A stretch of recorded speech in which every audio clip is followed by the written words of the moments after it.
Hello,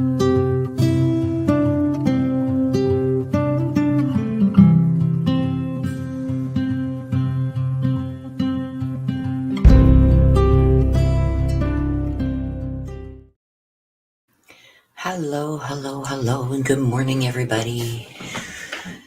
So, we are going live regarding the Bryan Kohberger stuff that has come out.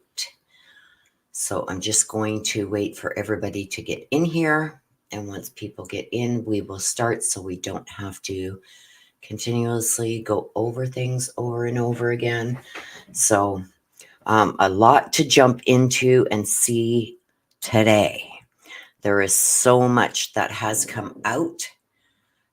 Let's go over it. Let's see what's fact, what's fiction, what is going on with this case. Good morning, Alicia. Good morning. Good morning. Good to see you here. Smiling is contagious. Hello, beautiful.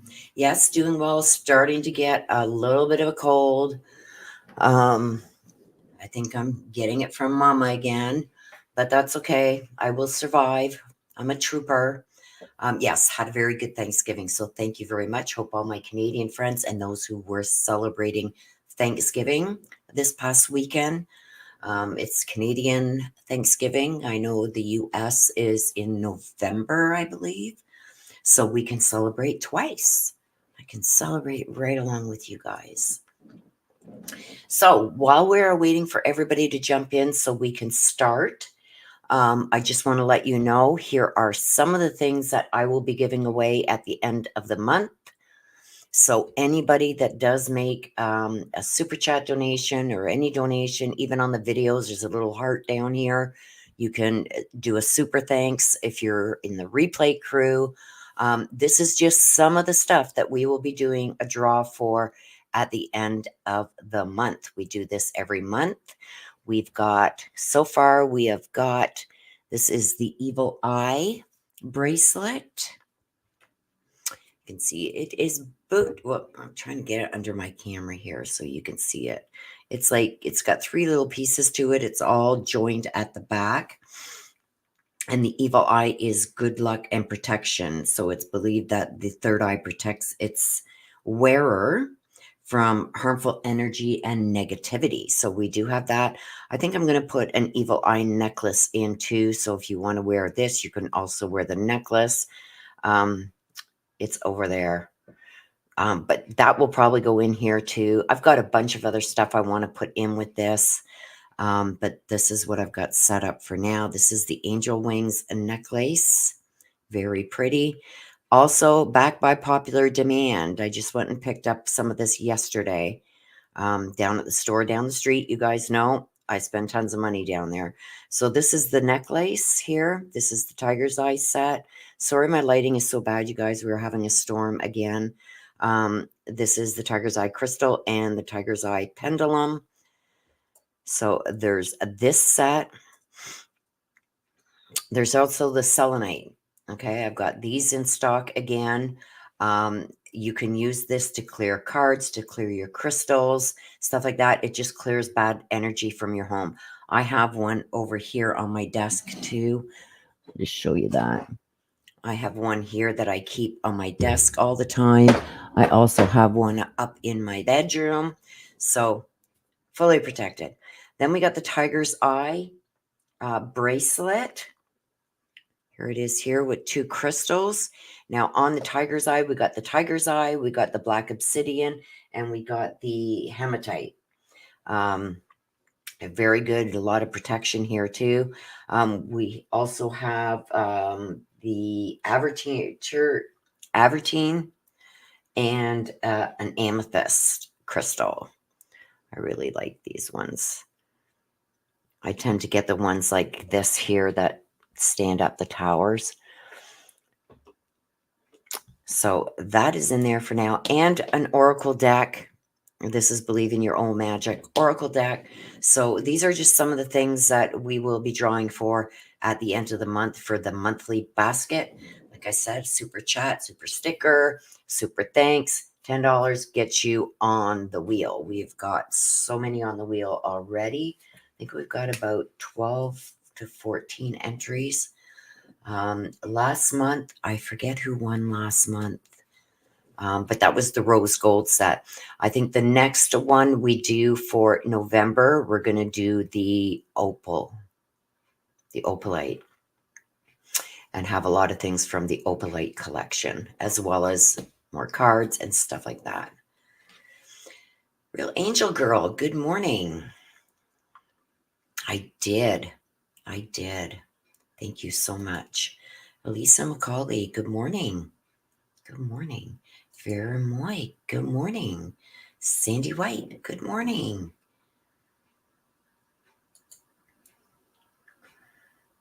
Marie did, I believe. Was it Marie? Okay.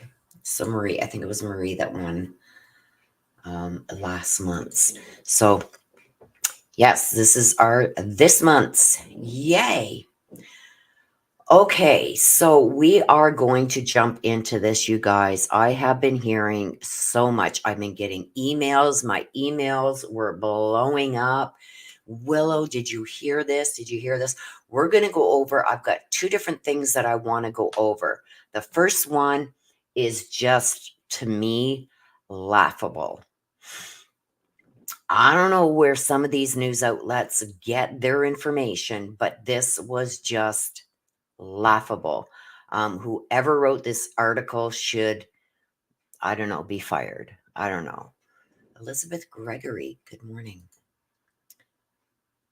So give me a second, you guys, to get this set. Hang on.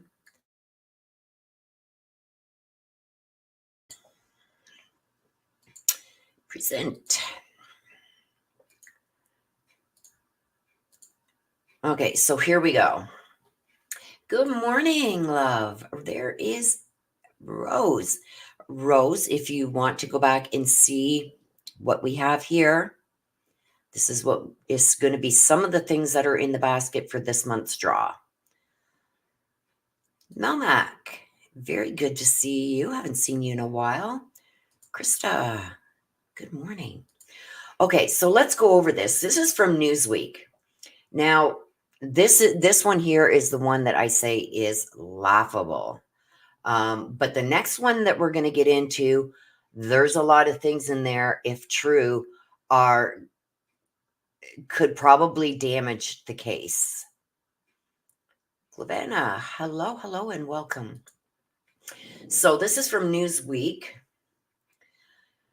And this is what the article says. Rose. Okay, let me just... I got to go back here and get you on the list, Rose, so I don't forget. So you get 2 entries, Rose, because you gave a $20 super sticker. So that gets your name on the wheel twice.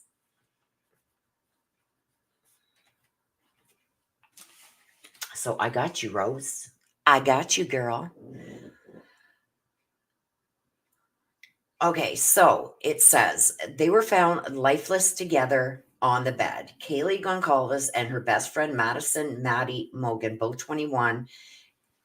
Actually, I believe Maddie was only 20 at the time. You're very welcome, Rose. And on another floor of the Moscow, Idaho house, police found the bodies of 2 other students, Zaina Kernoodle and Kernoodle's boyfriend, Ethan. Now, an expert, get this, an expert, I don't know who this expert is, but they must be an expert in making Cracker Jack boxes, because if he spoke to an expert and this is what the expert told him, there's a problem. So now an expert told Newsweek there is one piece of evidence missing that could make or break the trial. Mogan was, listen to this, Mogan was leaning on Goncalves' shoulder. What? This has never been said in any affidavit or court document that I have seen. We have been told that they were side by side. Kaylee between Madison and the wall, Madison being on the outside. Okay. Kaylee had been having a sleepover in Mogan's third floor room on the night of November 13th when an unknown killer stabbed both women to death. Okay. On the bed beside their bodies, Moscow police officer Brett Payne noticed a tan leather knife sheath that is now central to the case against Bryan Kohberger, who has been charged with all 4 murder. I got to watch what I say. All 4, you can read along, at the student house on King Road. The sheath itself is a vital clue.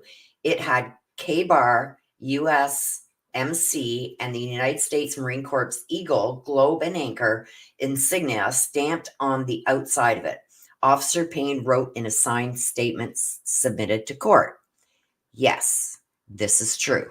This part here, true.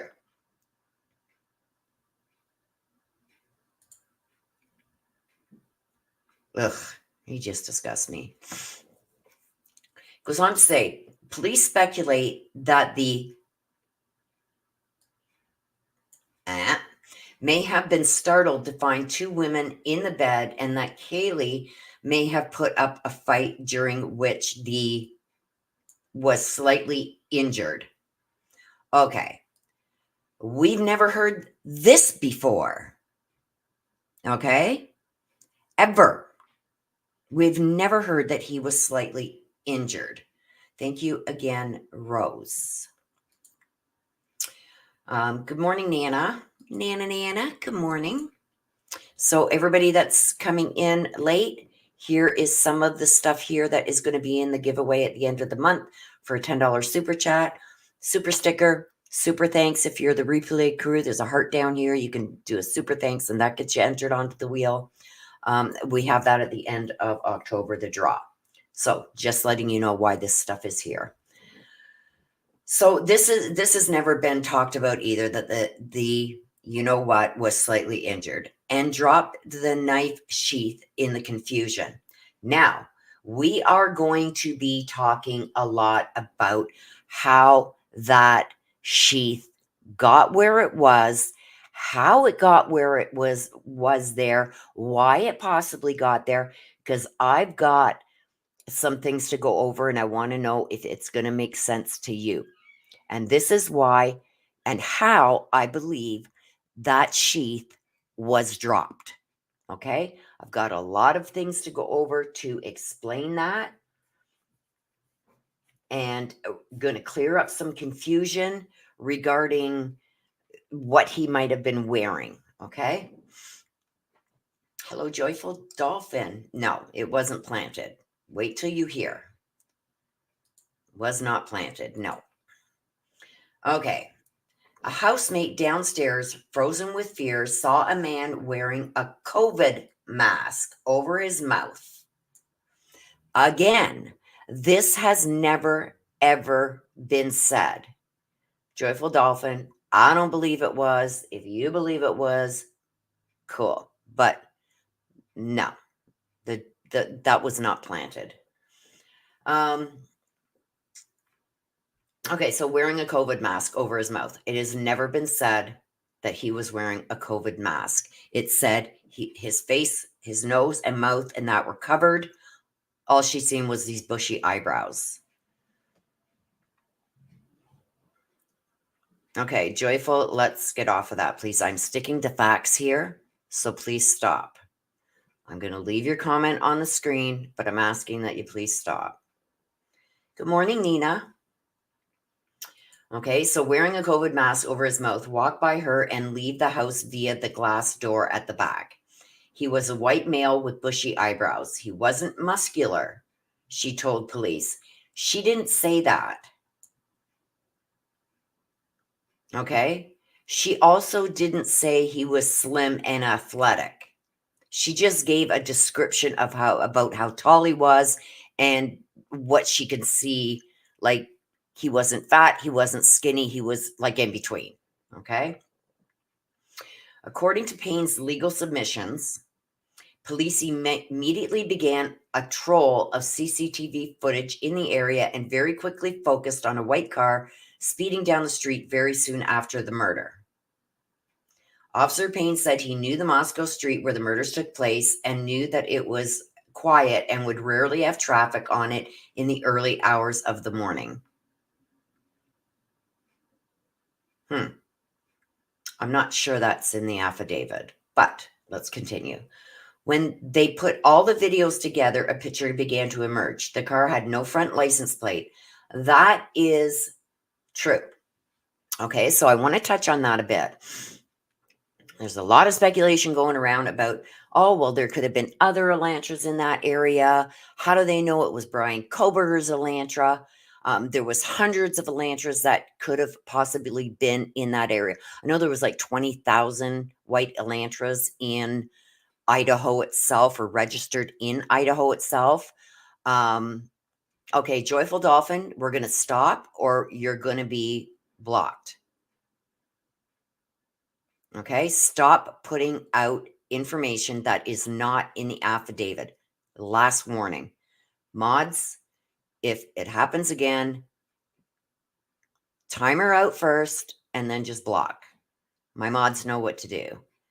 We don't deal here with things that are not in the affidavit. So stop. So let me get back to this. Yes, that is true. There's probably a lot of white Elantras, but one thing that stuck out was there was no front license plate, which means with all these Elantras that are registered in that area, because Washington and I believe even Idaho, you have to have two plates, one in the front, one in the back. This one had no front plate, which means it was from outside of those areas. That really narrows it down. Okay. This vehicle was also caught GPS in that area 12 different times, also returning the next morning between 9 and 9:30 in the morning. I believe he drove back around because he hadn't heard nothing on the news about it. So he wanted to drive by and see what was going on. Where's the police? Are there police there? That's what I believe. Okay. But both of those are in the affidavit, that the car had no front license plate. They caught that on CCTV, and that he returned the next morning, which is required by law in Idaho, but not in some other states such as Pennsylvania. And that's the license plate that Bryan Kohberger, at the time of the crime, he had Pennsylvania plates on it. That was on November 13th that this happened. November 18th, he went and got Washington plates put on. Okay, so big thing there. Is that why he waited to change his plates, right? Okay, so the police took a video footage to an FBI officer who specializes in identifying vehicles. Not only was the officer an expert on types and makes of vehicles, but he also knew that there was regional differences in the same make of cars. Sometimes a certain part may be used for cars sold in one part of America, but not the other. The FBI agent initially identified the car as a Hyundai Elantra. That's what I have, is a Hyundai Elantra. I own the same car. Between 2011 and 2014, but after viewing the footage over and over, looking for small clues, he expanded his range from 2011 to 2016. Good morning, Ali. Good morning, Terra Destiny. Good morning. Good morning.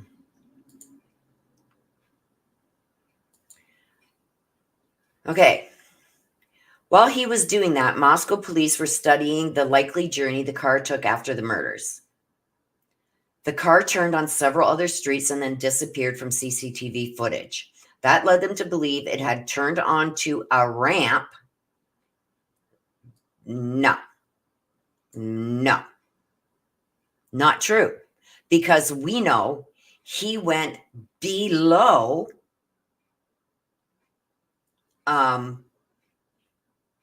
where the incident occurred and took that long hour drive home. Yeah, I think he thinks he's smart too. Joyful Dolphin, you can talk to about anything that is in the affidavit.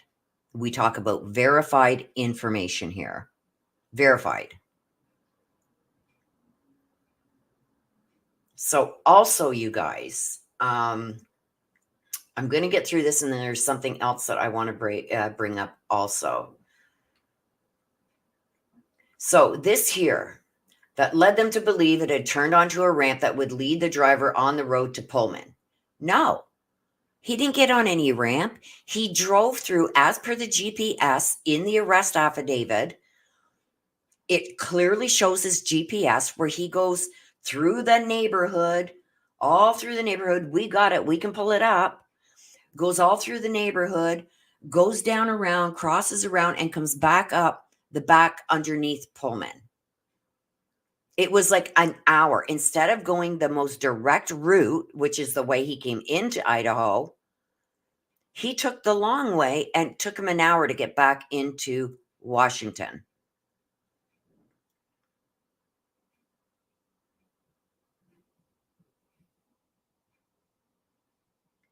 Yes, and that's why I'm going over this, Joyful Dolphin, because there's been things that have been released that are not true, that they don't match the affidavit. That's why I'm going over this.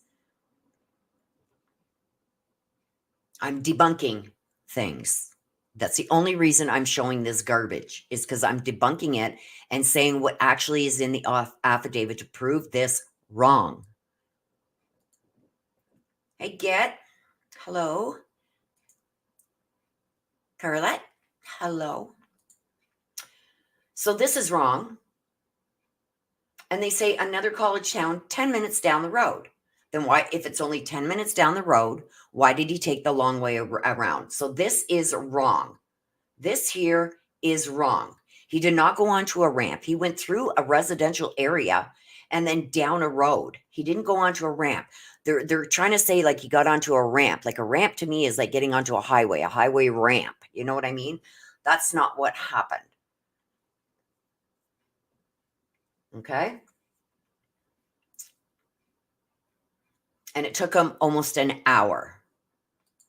As Officer Payne observed, there were strong ties between the two towns, and the students often traveled from one town to another to see each other.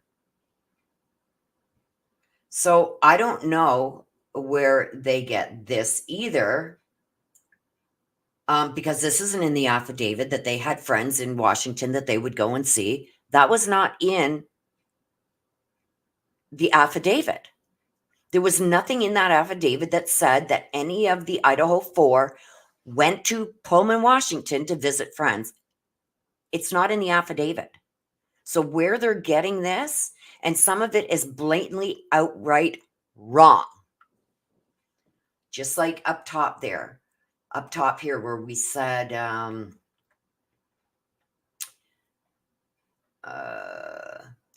Mogan was leaning on Madison was leaning on Kaylee's shoulder. That would mean that what's in the affidavit isn't true. We're getting to it, Carla. I am Canadian. Okay.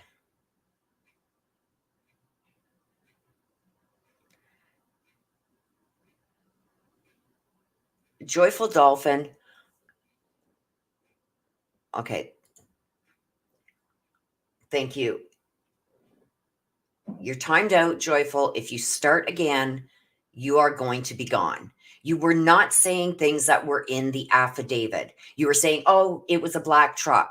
The sheath was planted. Like, I'm done. I'm not here for that. I've got a lot of things I've got to do today, and you're disrupting my chat now. So stop. You've been timed out. If you come back and do it again, you're blocked. Oh, sorry, you guys. So this is not in the affidavit either. So where they're getting this, I have no idea. With that, a massive police search moved to Pullman. No, they went to his apartment and searched his apartment.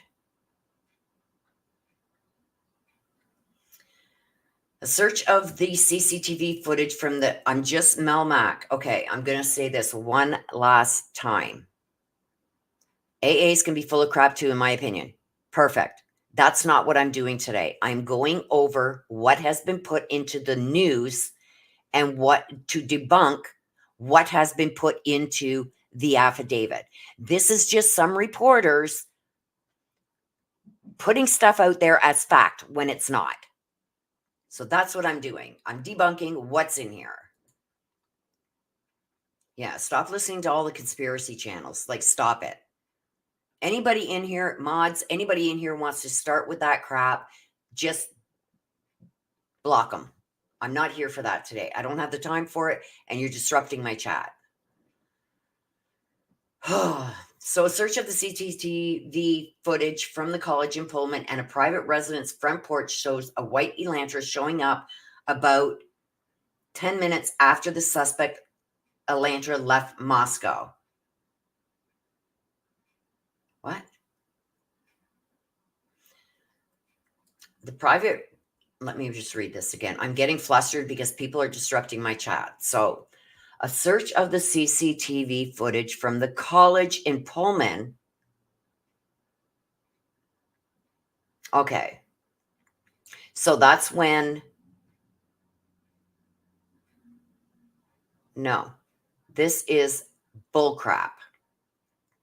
This is saying a search of the CCTV footage from the college in Pullman and a private residence front door porch shows a white Elantra showing up about 10 minutes after the suspect Elantra left Moscow.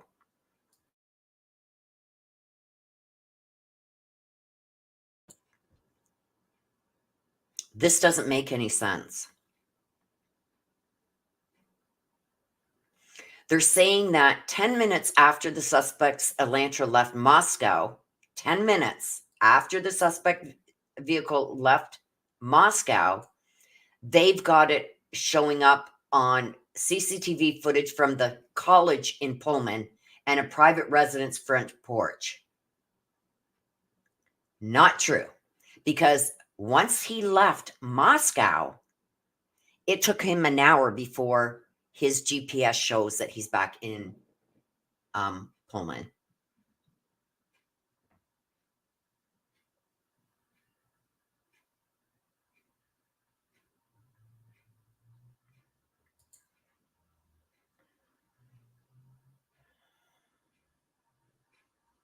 There is no way that the defense, maybe the defense, but there's no way the prosecution would pay media sites to print stories to confuse the public. Stop listening to the conspiracy mods and people in the chat. Take care of comments like that, please. It drives through several Pullman streets before disappearing from view. Eventually, a Pullman police officer identified a white Elantra belonging to a student, Bryan Kohberger. Actually, it was a campus security that seen the white Elantra and reported it to police. And then they say from the driveway, the officer could see that the car had no front license plate. Wow. It wasn't a driveway. He lived in a complex, an apartment complex. It wasn't a driveway. It wasn't somebody's personal driveway. He was parked in an apartment building parking lot. Officer Payne ran a computer search and from Kohberger's driver's license photo could see that he was slim, white with bushy eyebrows. Wow. This here just irritates me because it was actually when they put out the news release that they were looking for this white Elantra. What happened was one of the security guards for Washington State University had remembered seeing a white Elantra driven by Bryan Kohberger. And that's how it got honed in on.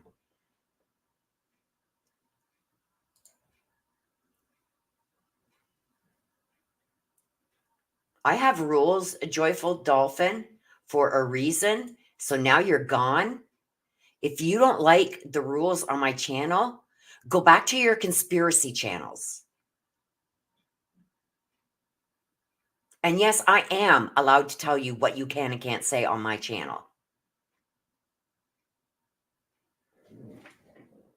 So you're not going to come in here with anybody that wants to come in here with all your conspiracy theories and listening to these Bryan Kohberger people that are, Bryan Kohberger is innocent. By law, he's innocent until proven guilty. But when you got a lot of stuff that points to Bryan Kohberger, then if it's a duck, you call it a duck. Okay? I talk about verified information here, nothing else. If you don't like it, go back to your conspiracy channels and stay there, because now you can't speak here. Okay, so this bothers me too, because this is not true. Okay, it was not a policeman that initially found this car. It was a security officer for the University of Washington. When they did call it out, I could see this officer running a computer search on him and seeing that who it belonged to, and seeing his driver's license and seeing that, yes, he has bushy eyebrows. He also pulled Bryan Kohberger's phone number from the police computer. Kohberger had been stopped for speeding in Moscow, and his phone number was in their computer system. That, I believe, is true. We did see the video of him being pulled over by the female officer. I think he went through, now don't quote me, but I think it was he had pulled too far into the middle of an intersection or something like that on a red light or a stop sign, something along those lines. I don't exactly remember what that was, but we did see the video of it. And that's when he's questioning the officer, well, about this and that, because we don't have crosswalk, things like that in Pennsylvania. It's like, it was just weird. It creeped me out. But anyway, so I could see, and I think she did issue him a ticket, so they would probably have his information. From there, the phone company was able to provide phone tower records, which can tell police where a person has traveled. To the police's dismay, the phone showed no record of being near the house that night. This is not true. He was when he left Pullman, heading towards Moscow, just outside of, I think just before he crossed the state line, he turned off his phone. Now, during the time that he was in Moscow, we've gone over this. I've got a whole video on where he went that night. He was caught on CCTV camera, and I think the GPS on his car was showing where he went, even though his phone was off. Now, following that same GPS for all these, oh, it was a different car, it was this and it was that. Get this. His GPS car data showed just him going towards, from Pullman, going towards Moscow. His phone shuts off, but his GPS keeps going on the car, right? The car goes all through Moscow. It shows everywhere he went in Moscow. He goes to the house. 3-4 times he passes by before finally he parks in the back. And for 20 minutes, his car is there, or 15 minutes, whatever it was. I don't remember the exact time. And then his car speeds away. This is all on GPS on that white Elantra that belongs to Bryan Kohberger. Okay, even though his phone is off. His phone is not showing it, but the car is.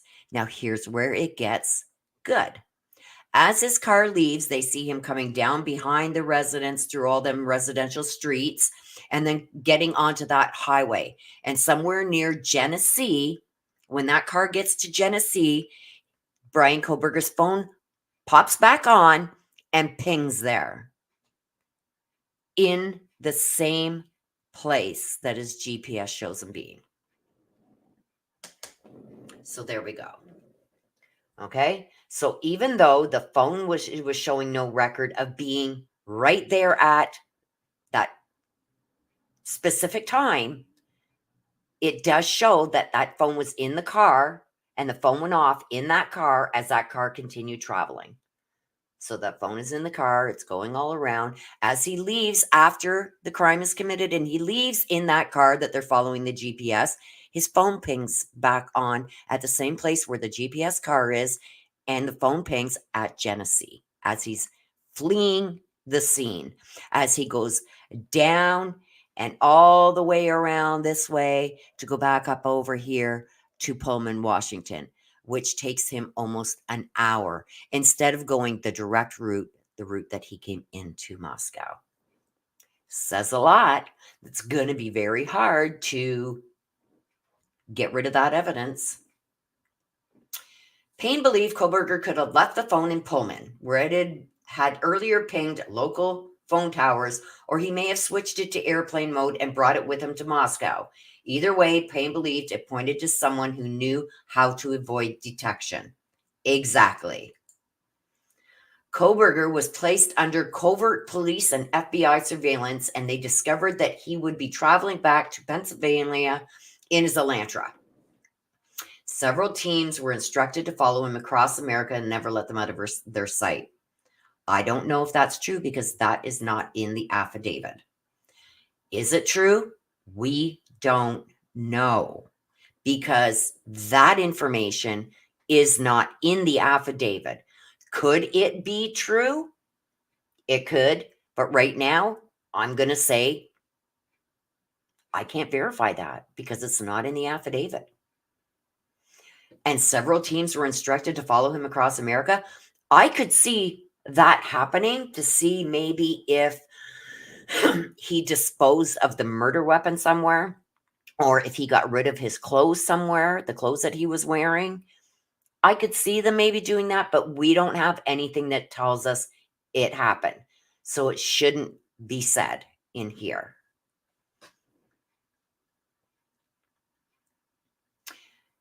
In an incident that is still clouded in mystery, a traffic policeman stopped Kohberger's car and spoke to him briefly.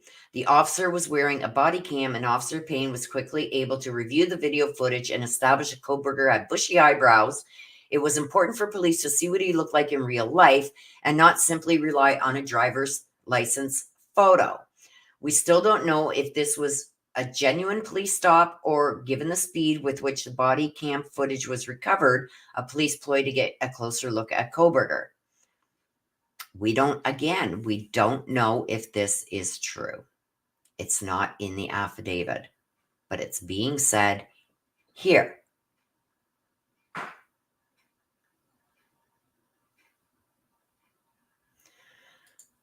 Unseen. I'm going to address this again. The only reason I am going over this is to show the bullcrap that Newsweek put out and debunk it. That's why I am saying it. This is why I am going over it. Go back to the beginning.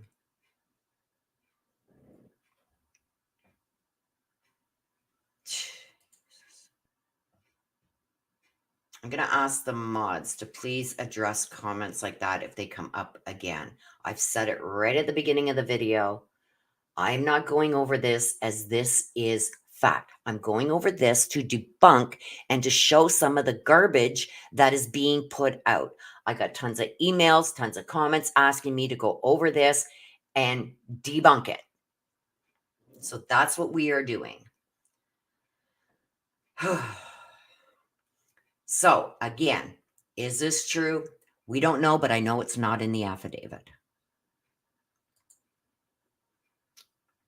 The knife sheath came back from touch DNA analysts. It was from a male. We know this to be true. Okay? That they got DNA from that knife sheath, from the button, that showed there was DNA there from an unidentified male. Now, what they did with that is they then took that unknown DNA because they ran it through CODIS. They didn't get a hit. They took that DNA. Now, I'm not going to get into whether this was right or wrong. Are they liable? Can they do this? That's not what I'm here for. I've addressed that on another video. They ran that through a database for people who submit their DNA to find their ancestry. When they did that, they got a match to somebody related to their unknown sample. What they got from that it was the father of this unknown sample. So they had his father's name, but not his yet. So when they investigated a bit more, they knew now that Bryan Kohberger's father was related to this unknown piece of DNA. When they found out about the father, they knew that they had a son, Bryan Kohberger. Bryan Kohberger also had the white Elantra. Bryan Kohberger was also in the area. Bryan Kohberger also was caught driving around that area. His car was caught on. There's just so much. They started running for his GPS on his car. They started running for all these different things. Okay, so now they know that this is Bryan Kohberger's DNA that's on that sheath. And that's how they got it. Now, their case just begun. Bryan Kohberger owns a white Elantra. They searched the GPS on the Elantra. They searched his phone. They started doing all these searches. They got throwaway DNA from garbage that Bryan Kohberger threw away that also solidified that they're looking at the right person. Now, don't forget, they still had that unknown piece of DNA that they linked to his father, then linked to Bryan Kohberger, but they didn't have an actual DNA sample from Bryan Kohberger. So once they arrested him, they took the buccal swab. The buccal swab matches the DNA on the snap of the sheath. Matches. Boom. So that's all I'm going to get into about that because I've covered it already in another video. And it says it here. The police still did not have Bryan Kohberger's DNA to compare to the knife sheath and didn't want to arouse Kohberger's suspicion, especially as they wanted to see if he would dispose of the knife somewhere on the drive across America. As far as they could tell, he didn't.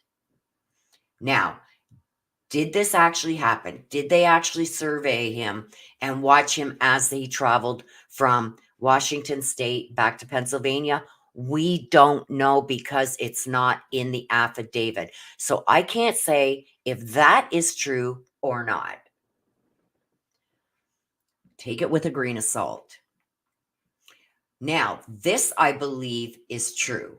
When he was back at the family home in Pennsylvania, he remained under 24-hour surveillance and police saw him empty out the trash in the early morning hours. When he went back into the house, they carefully sifted through the garbage and there was no or anything incriminating. So they went through that garbage. They looked to see if maybe that's what he threw out because as per the affidavit, they seen him throwing his trash into the neighbor's trash bin, and that was odd. So they did go and they did retrieve some items. Were they looking for the or anything else incriminating? Possibly, but we don't see that in the affidavit. What we do see in the affidavit is that there was they retrieved that garbage that he had thrown away in the neighbor's trash. So lab technicians don't forget, at this time when they're going through the trash and they're taking the trash, they haven't arrested him yet. So they don't have that buccal swab yet to compare to the knife sheath DNA. Lab technicians did, however, extract a DNA sample from a food sample in the trash. The lab results showed that Kohberger's father could not be excluded as the source of the DNA. That may not sound significant, but 99.99999% of all people could be excluded from that sample. Police were satisfied it was Kohberger's father's DNA. From there, police found that there was a family link to the Idaho sheath. Whoever touched the sheath in Maddie's room was an offspring of Kohberger's father. So they're saying here that they got Kohberger's father's DNA from food sample that was thrown out in the trash. Now, what's being fought in court that we know is that they actually also used, I think it was 23andMe. Don't quote me on that, but I know it's one of those sites like that, like Ancestry.com or 23andMe, something like that, where they had said that they initially got a match to that the sheath from the DNA on the sheath, and it matched a father of whoever's DNA that was. That's how they've put it in the affidavit. So is this true? This could very well be true also, although it's not in the affidavit. This part right here. Okay. Did they get some DNA right here? This part right up there. Did they get some DNA from the food sample that was, they believe, from Kohberger's father? Kohberger was soon arrested and remains in detention. However, there are still significant gaps in the investigation, and Kohberger is entitled to the presumption of innocence. Yes, innocent until proven guilty. But my opinion, guilty as sin. I could never be on the jury because I do believe, with all the evidence I have seen, he's guilty. Police are stuck on a major question. Where is the right? Nobody knows. I agree. Documents released last week showed that police had been seeking all of Kohberger's search records for the word and all his wish lists on online shopping sites and all of his online purchases in the hopes of finding that he purchased that matches the sheath found in the Idaho house. Okay? Now, I have another thing that I'm going to be going over. I will also link it in the description down below because you have to keep putting your email address in to read the whole story. So what I did is I went through it and I took excerpts of it. So I will link it down below for those of you who want to go and read the full story on this. I took out the excerpts of things that I found were interesting. Hello, Sarah.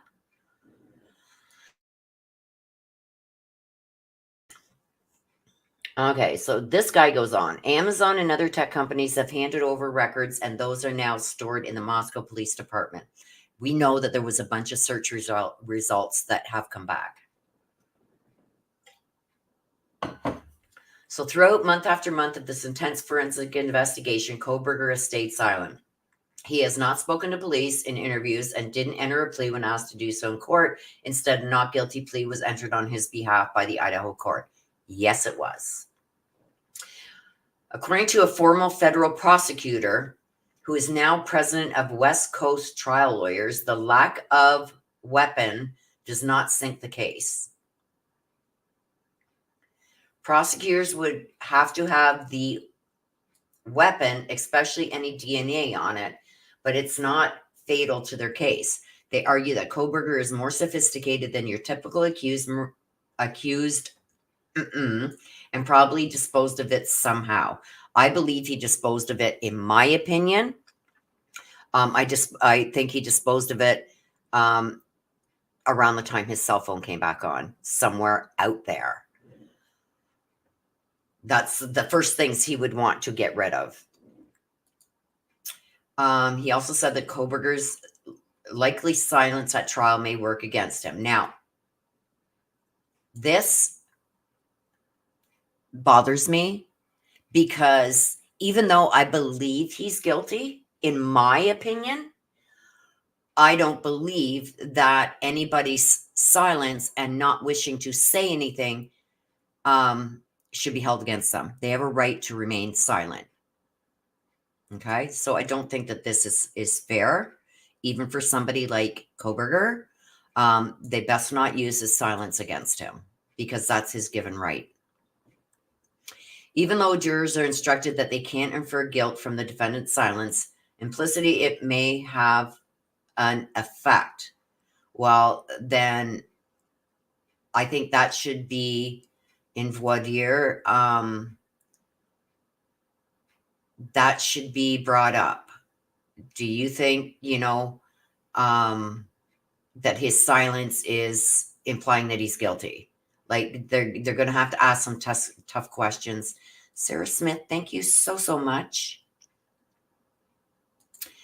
And it says that's why we're seeing a trend with more defendants taking the stand, particularly in high-profile cases like Elizabeth Holmes and Alex Murdaugh, he said. So this one, I feel like he's spewing a bunch of unfounded garbage. And I've gone over it. And I've given my opinion because a lot of people have asked me to give my opinion on this article. So now that is my opinion. I go by what is facts, what can be proven, what is in the affidavits. That's what I say here as fact. Now, when I say I think personally, this is where he disposed of things because it's the only logical thing that makes sense is that's where in between after when he left the site and then he started driving down that long road, his phone is still off. Then all of a sudden, boop, his car hits Genesee, his phone comes back on and pings at the same place his car is. So I believe somewhere in between that, somewhere along that highway part there is where he disposed of it. But that is only my opinion. So next, what we're going to go over is this, because this to me is very concerning.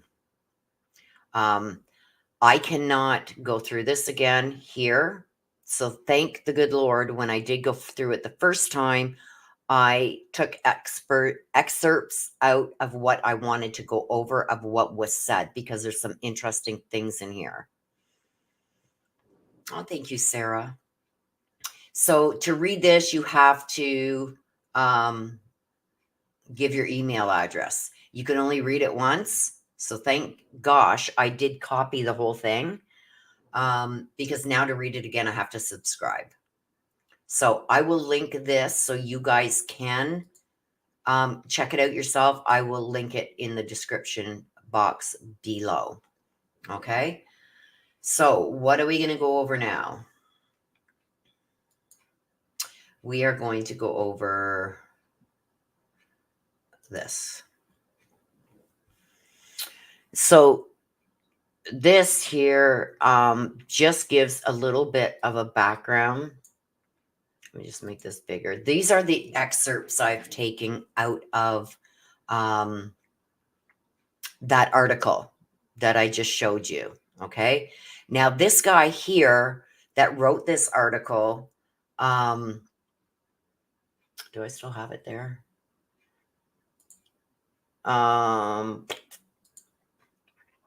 He's writing a book. Okay. And he has apparently talked to Steve, Kaylee's dad. This is Kaylee's dad here. He has been in contact constantly with Kaylee's dad. So he is giving information that Kaylee's dad has given him and things that he has dug up, I guess. But a lot of it is coming from Kaylee's dad, which he did warn that if the prosecution kept working, if you remember my video, I think the last one I did, Steve Goncalves had said they better stop agreeing all the time with the defense and giving the defense exactly what they want. And I'm not saying about disclosure and stuff. He feels that the prosecution isn't pushing hard enough for his daughter's rights and giving in and letting the defense basically do whatever they want. He was getting fed up with it. And he said that if it didn't stop, that he was going to start releasing stuff. And then this come out. So do I believe that this came right from Steve? I do. Okay. He states in here who he's talking to, and he does speak with Steve. So let's go over this.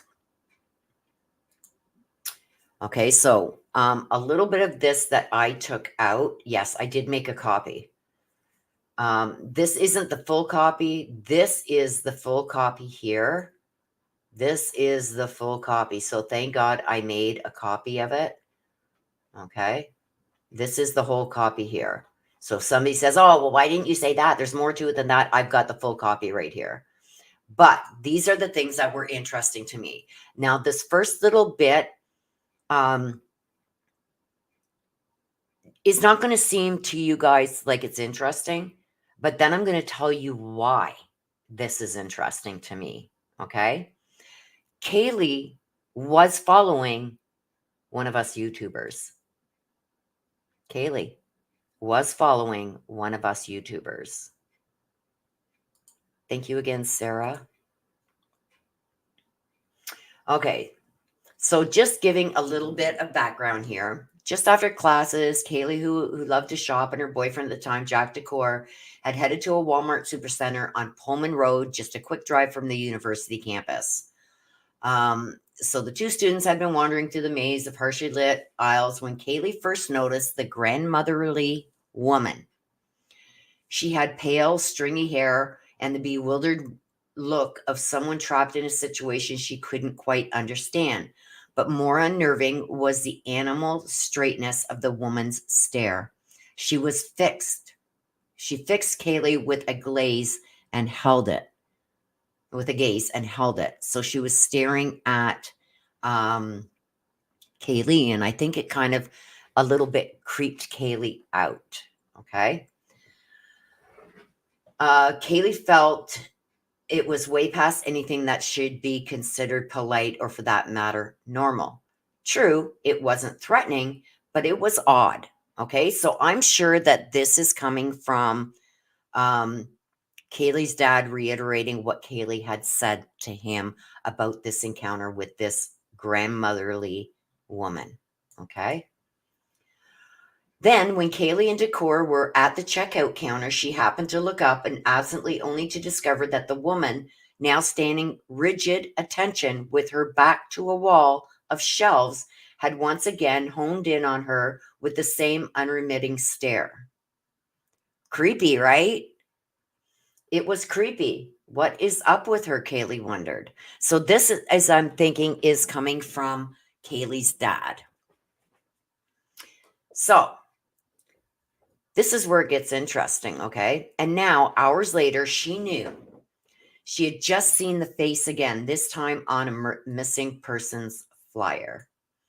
The woman, and I believe that she had seen that on this YouTuber's channel that she is following. We're going to get into that, and you're going to find out who that person is. The woman, Kaylee was convinced, was Sharon Archer, a frail 62-year-old encumbered by diabetes and brain damage, who had abruptly vanished a week earlier from the house she shared with her husband up north in Coeur d'Alene. The couple's car, a 2013 white Toyota Highlander, was missing too. No one knew what happened, and in the absence of real information, increasingly feverish internet speculation flourished. The scenarios ran the gamut from a mental breakdown to fanciful schemes involving abduction or something more sinister, right? So I believe that she finally seen this on this YouTube channel that she follows. But Kaylee knew. And at 10:25 that night, just moments after all the pieces had clicked into place and in her mind, Kaylee promptly telephoned Moscow Police Department. She spoke to Sergeant Dustin Blaker, telling him she was convinced she had spotted the woman, and then, for good measure, she sent the email with the missing person notice attached. Despite the late hour, the sergeant, a barrel-chested weightlifter, we don't need all this anyway, went to work. Officers were dispatched to the Walmart parking lot, but this was like hours later, right? And they combed the dark recess for the telltale Toyota. At the same time, calls were made to local hotels asking if a woman matched Sharon Archer's description had checked in. Both searches were futile, and accessing the Walmart surveillance camera videos proved to be nettlesome. It had to be postponed until the next day, and then it too turned out to be another dead end. As it happened, it wasn't Kaylee's call that solved the mystery. Okay. More than 2 anxious weeks passed before an angler perched on a dock noticed the bulky shape entombed in the lead gray depths of Vernon Lake, a popular fishing spot about a 10-minute drive from downtown Coeur d'Alene. When police lifted the white Toyota Highlander from the water, a body lay inside. The autopsy identified the corpse as Sharon Archer. And while the specific circumstances of her grim death remain conjectural, no foul play has been charged. The investigation into the case petered out, soon to be overtaken by fresh tragedies. No one knew what had happened, and in the absence of real information, increasingly feverish internet speculation has flourished. So, how does this tie into Kaylee? This is how. That's when we're talking now in December of 2022. Steve, hang on a second. You got to remember. So, I believe in December of 2022 is when he was relaying this to the author of this article. Okay. And that was in December of 2020. That's when it hit him with a jolt. For no apparent reason at all, he suddenly found himself recalling the fanatic speculation surrounding Sharon Archer's disappearance and how his daughter had unhesitatingly thrown herself into that investigation. So Kaylee must have jumped feet first, trying to help solve this case, right? And threw herself into the investigation, the Sharon Archer case. That's what we were discussing up here. And that's why I kind of put that in there, because he's going back in his mind and remembering things that she had said to him. So this is when it hit him, right? He suddenly found himself recalling this. Okay. Sharon Archer's disappearance and how his daughter had unhesitantly thrown herself into the investigation, the Sharon Archer case, and the minor role his daughter had played in the hunt. 13 minutes later, in the dreary pre-dawn darkness of November 13th, 2022, Kaylee, her best friend Maddie, I just got full body shivers, who might have well been another daughter to him and his wife, and two other University of Idaho students, Zaina and her boyfriend Ethan, were gruesomely to death in a house a stone's throw from the heart of the campus. The unknown people, or was it peoples? I'll say peoples. He wondered, was still at large. It was an inconsolable loss, an unfathomable crime. Thank you again, Sarah. Sarah. Thank you again. I appreciate you. Oh, and another one. And another one. Thank you so much, Sarah. Okay. So, going public. Okay, so we're going to read this. Now, these are just excerpts I've taken from that whole 20-page section of this book that this guy is writing. Obviously, he is talking to Steve. Going public. Okay, Steve's investigation. So we know Steve hired a private investigator. Who is that private investigator? I'm really starting to wonder here if it's not a YouTuber. I think it's a YouTuber, you guys. And I'll tell you why when we get to it. It's right here. See this? Olivia Vitale, YouTube's Chronicles of Olivia. She used to work with both her and Betty and all them. Now, apparently Olivia got into doing this on YouTube because her father is a private investigator and she wants to follow in his footsteps. So this is who I think Steve Goncalves is working with. I put this in here because I knew what Olivia's last name was. So I put in, this is her YouTube channel, Chronicles of Olivia. She worked with both her and Benny and all them. I don't watch that stuff. So, but I know who Chronicles of Olivia was. I think she's the only decent one out of that whole group. But anyway, so it was just a brief matter of time, a week or two at most, before his quest become inextricably intertwined with another amateur's, Olivia, own deep dive into the events of that fateful November night in Moscow. Comes to find out, right here, Kaylee was one of her avid followers. So Kaylee followed Chronicles of Olivia. Okay. Steve had discovered this connection when he and his oldest daughter, Olivia, were assiduously checking out Kaylee's phone for clues. Now, I don't know if they had remote access to Kaylee's phone, because I believe that Kaylee's phone was in evidence, right? Is it not? So did they have, because when the police show up, they're going to take their phones and everything, right? How did they get Kaylee's phone? Unless they had remote access to Kaylee's phone. How they would get that, I don't know. Unless the only other thing I can see is if they were, like, say, on a family plan under Steve's name, Steve could access all of their accounts. So I don't know how that happened, but this is what it's saying in here. Now, again, you guys, I'm just going over what has been put out here. Is it true? I don't know, but I'm giving you guys my opinion on it, which was what was asked of me. Thank you again, Sarah. I really appreciate you. Okay, so this is odd to me. Okay, Jack Decor. Okay. Now, a lot of people were blaming Jack. Blaming Jack. This is what's being said. Moscow PD summarily hooked Jack Decor up to a lie detector and administered a DNA swab to compare with evidence found at the crime scene. He passed both examinations with flying colors, according to one of Steve's friends. Steve, however, still was not completely convinced. And so when a grieving Jack came to the Goncalves home not long after the events to pay his respects, Steve gravely demanded that the young man submit to the dignity of a physical inspection.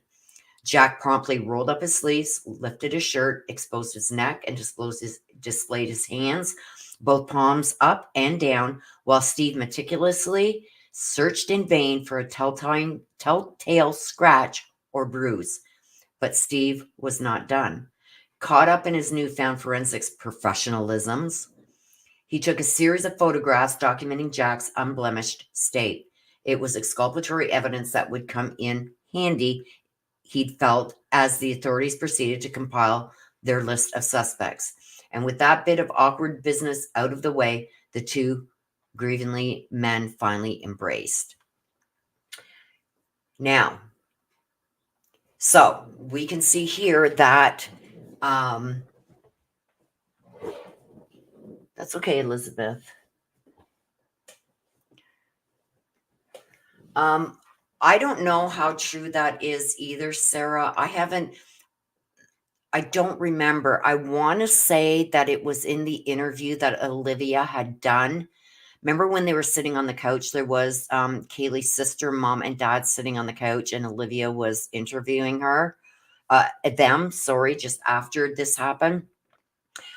I don't know. I don't remember. So you would have to look back in that video to see if somebody in that video had said that they had access to her phone.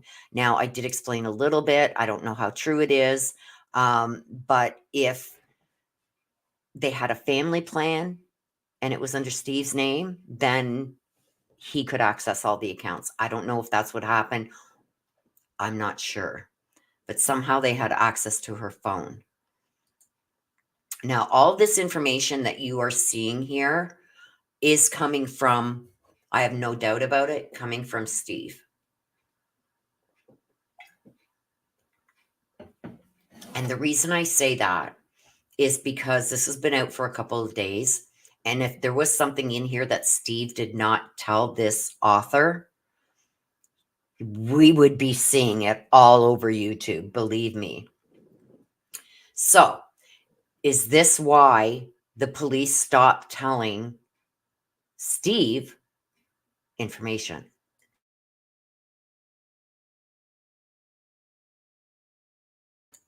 Is this the reason police decided that they weren't going to share anything more with Steve because he was putting it out there? It does say that even this, right at the beginning, that they were looking into Kaylee's phone and stuff like that. If that's true, which I believe it is, because Steve would be all over this if it wasn't, he was giving out information that only the police should know at this point. So this is why I believe they stopped talking to Steve. But before they stopped giving Steve information, Steve had received a lot of information. Okay. So I do believe, and we've heard this right from Steve's mouth, that police stopped sharing information with him. Right? That's fact. Steve says it himself. All of a sudden, there's gag orders put on everything. And I believe it's because things like this were being leaked. So keep that in mind. So, as much as my heart is breaking for all of these families, Steve has to take a little bit of responsibility there for them not sharing stuff now as they did in the past, because it could harm the investigation. Okay. So this is the next part. Now, I don't know if this, why would he be able to get information from the court? Sarah, I believe that this is information that was given to him before the gag orders were put in place. This is information that the police would have been sharing with family and family only. Okay. So then we got Hunter Johnson, summoned to the scene by Dylan and Bethany. Steve tracked down Hunter Johnson, Ethan Chapin's frat brother and best friend. Just before noon on November 13th, Johnson had been summoned by the two distraught survivors to the King Road house where he had discovered Ethan's body. Days later, he gave eyewitness account to Steve. Okay? He's not saying to police. He's saying he spoke specifically to Steve as a soldier might. Straightforward, factual, and without either embellishment or emotion. It was only when he finished that the two men, both overwhelmed, at last convulsed into tears. So, before police get there, this Hunter Johnson is going to the house, and he had discovered Ethan's body. And then days later, he gave eyewitness account to Steve as to what he found in that house. Did he go to the third floor? We don't know. But we know by this, is this true? That he discovered Ethan's body. Now, again, you got to keep this in mind. None of this is in the affidavit. None of this. Right?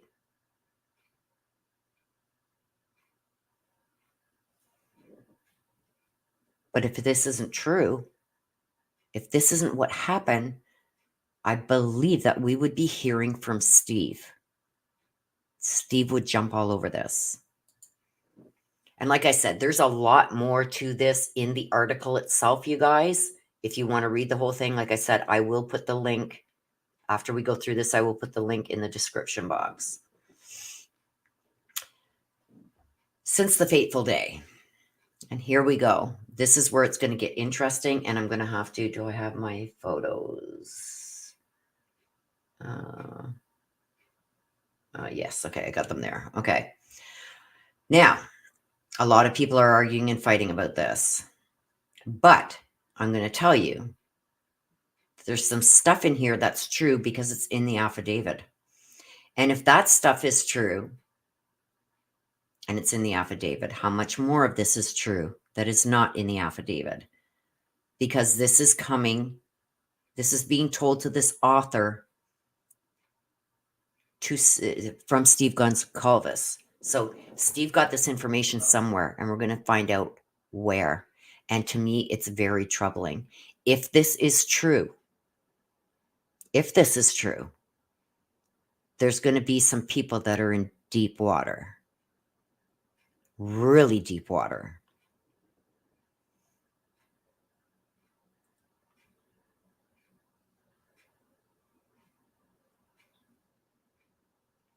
Give me a second, you guys.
Sorry, I was muted. Here I am talking away. Thank you, Comptoot.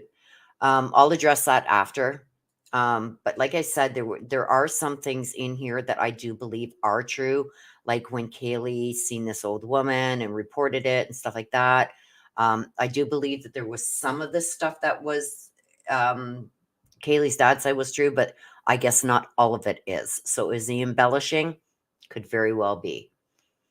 But like I said, this was never in the affidavit that Hunter Johnson discovered Ethan's body and was called there to the King Road, um, residence. Now we've heard that other places, but it is not in the affidavit. It's not verified. No, I muted myself for a second because somebody came in the door, but there's things in here that we do need to go over because there's things that are in the affidavit that match with this. So that's why it makes me think this guy is talking to somebody. Somebody. Okay. So for the past year, he's plowed on.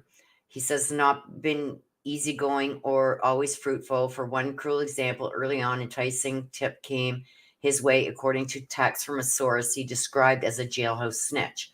It was a tale that offered to tie up all the loose ends of the case, and spurred on by that promise.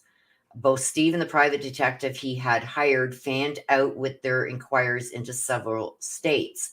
energizing by the intoxicating possibility that he was on the verge of accomplishing what the professionals had failed to do.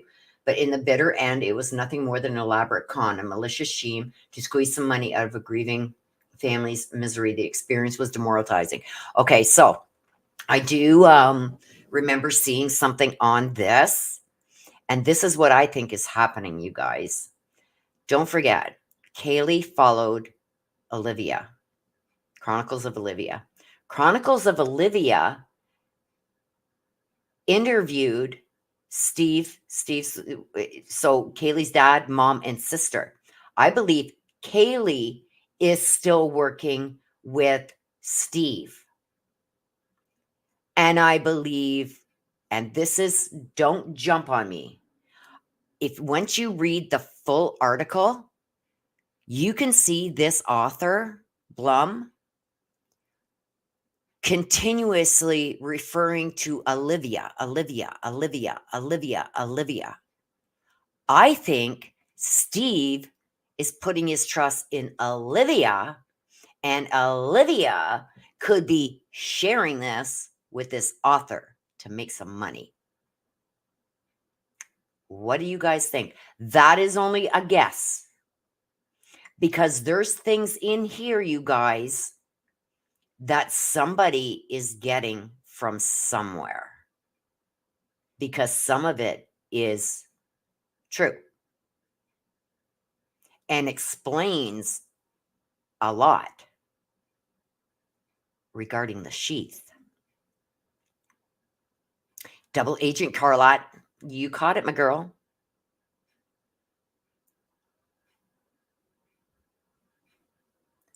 Miss K, this part I'm showing you right now, right here, this is just excerpts that I've taken out of the long 20-page story that he posted. Okay. I guess I don't know if he's writing a book or whatever, but there was 100 times more than what you're seeing here. I just took out excerpts of it. A lot of it just talks about stuff that really isn't, like the grass was green and there was trees in the back and it was a warm summer day and like stuff like that. I don't care about. I want the facts, right? Or what they're putting out as fact. So what I believe with these excerpts, and I'm going to show you some that are coming up, and I'm going to show you where it's in the affidavit. Okay. I'm also going to crap. No, I'm not going to crap. I didn't mean that. Don't take that literally. Hang on. I got to bring this up.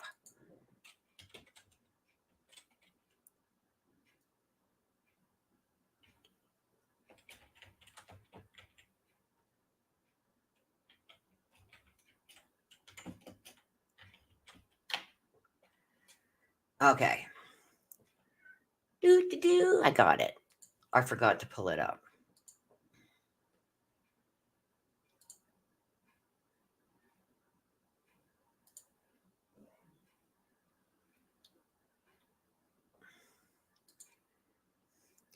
So,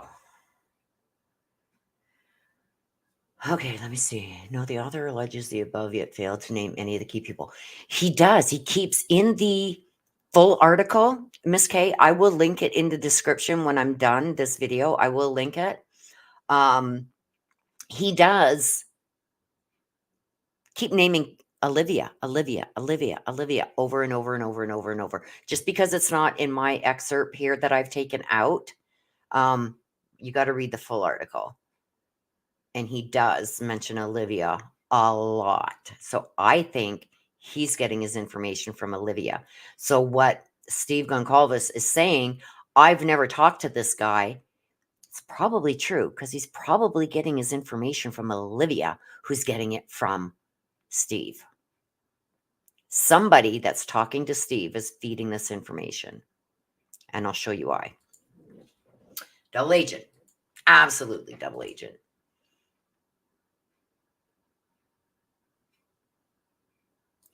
Thank you again, Sarah Smith. Okay, so let's get back over here. Okay, so for the past year, as he's plowed on, it's not been easy to go. Okay, according to the text from a source described as a jailhouse snitch.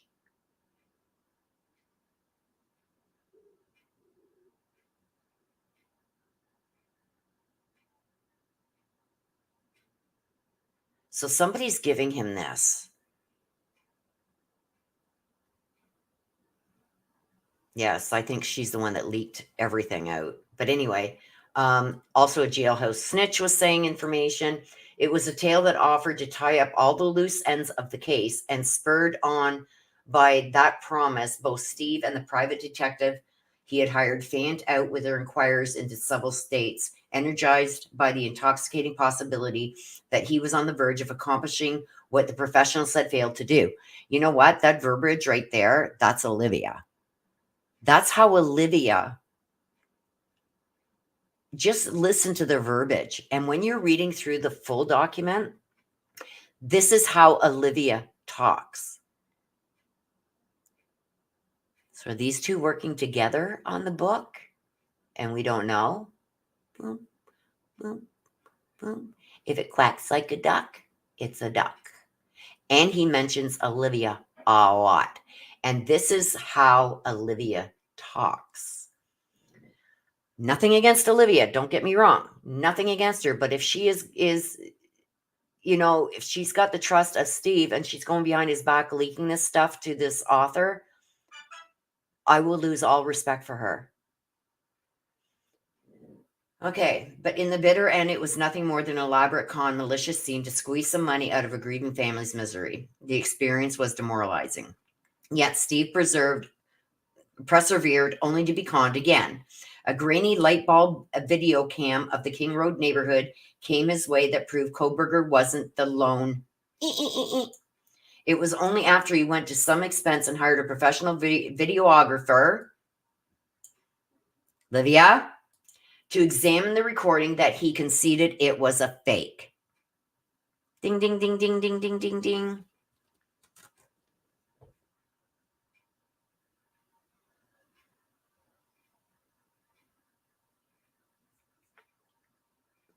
There was his decision to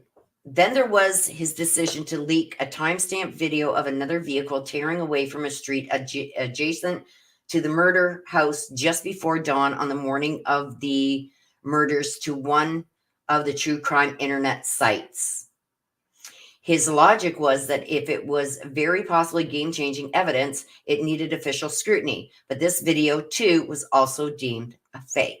And in the end, the tangible role in its dissemination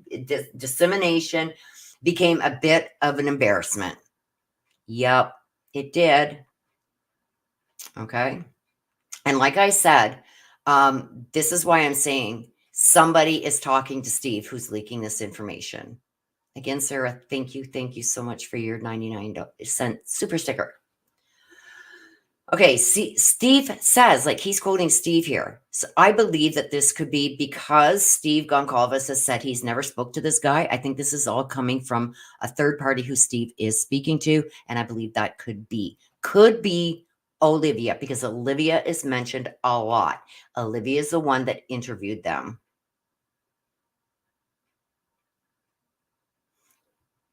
Olivia is from the US. I don't know where this Blum guy is from. But anyway, okay, so the drugs. Steve says the internet theories suggesting that a drug ring had been involved in the killings were ludicrous. No pro is going to rough up someone not knowing who is all in the house. That is true. I'm not going to tell you how I know all that. Well, I worked in the legal field in criminal law for over 30 years here in Canada, so okay, so no pro is going to rough up someone not knowing who is all in the house, and explain to me how a hitman missed Ethan and Kaylee's new car. A professional would have been daunted by the presence of two additional people in the house that night, not knowing who they were, right? This is true. As far as the rumors of a drug deal gone bad, the underlying motive, Steve has been told by the authorities that the toxicity reports on all 4 victims established that they had no drugs in their systems. Besides, if they wanted to score some weed, there was no need to get involved with a street dealer. The kids, he pointed out, could go down the street and 8 miles, there was a store where they could easily make a buy, despite the fact that weed remained illegal in Idaho.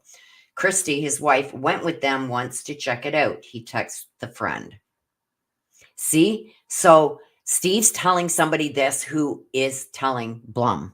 And I believe it's, in my opinion only, don't come for me. In my opinion, it's Olivia. Now, this is where things get... Okay. Grand jurors and FBI agent speaks to Steve. But not all of Steve's investigative efforts have been in vain. He had assembled a routine of blue chip resources or sources that he revealed to several friends. So apparently Steve told a few of his friends, maybe Olivia and Bull and Betty and whoever, I don't know, included an FBI agent.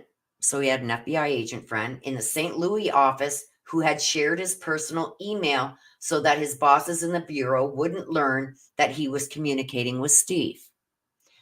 Would an FBI agent put his job at risk? I don't know, you guys. Take this with a grain of salt. A handful of additional sympathetic law enforcement officers. I'm very sympathetic too, but I'm not going to put my career and life on the line to do something illegal.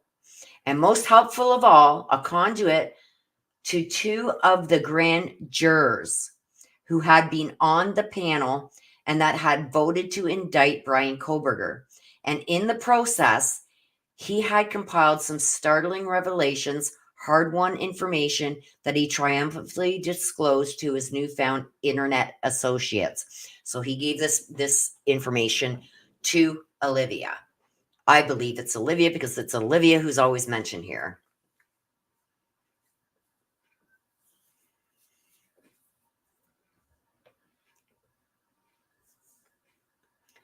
Kohberger had purchased a dark blue Dickies long sleeve work uniform. Okay, now everybody is freaking out, saying, let me just get this over here, saying,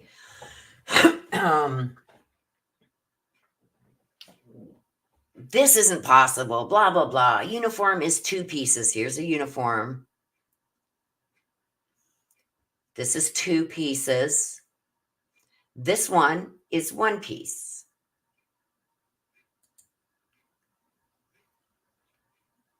Okay, we don't want to do that. No. Okay. This is 1 piece. This is 2 piece. This is 2 piece. This is 2 piece. This is Dickies men's long sleeve coveralls. So I just wanted to show you that for a minute. Okay. Let me just hang on a second. Okay. Because this is going to come into play. Wait, let me finish before you guys start freaking out. Let me finish. A lot of people are fighting over this.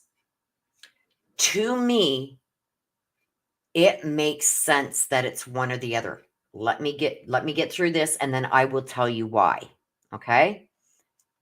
2 paragraphs. I'm going to tell you why I think it's 1 piece and why I think that. Okay?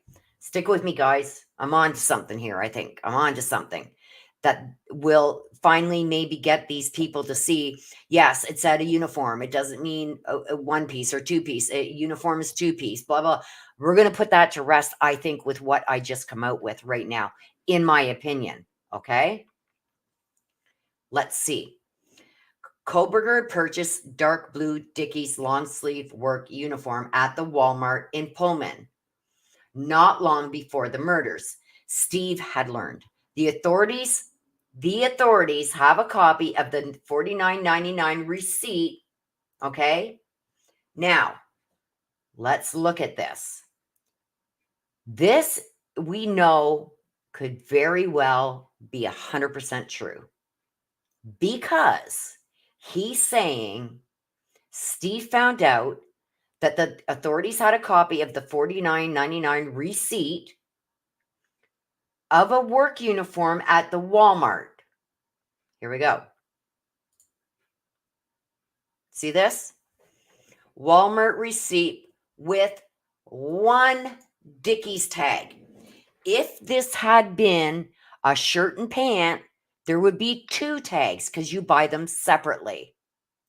One tag was found, which tells me that it was a one-piece jumpsuit type thing. Now, I'm not just going to go by this, okay? I'm not going to go just by, okay, they only found one tag. I had to look deeper into it. And as I looked deeper into it, this is what I came up with. Let me show you this.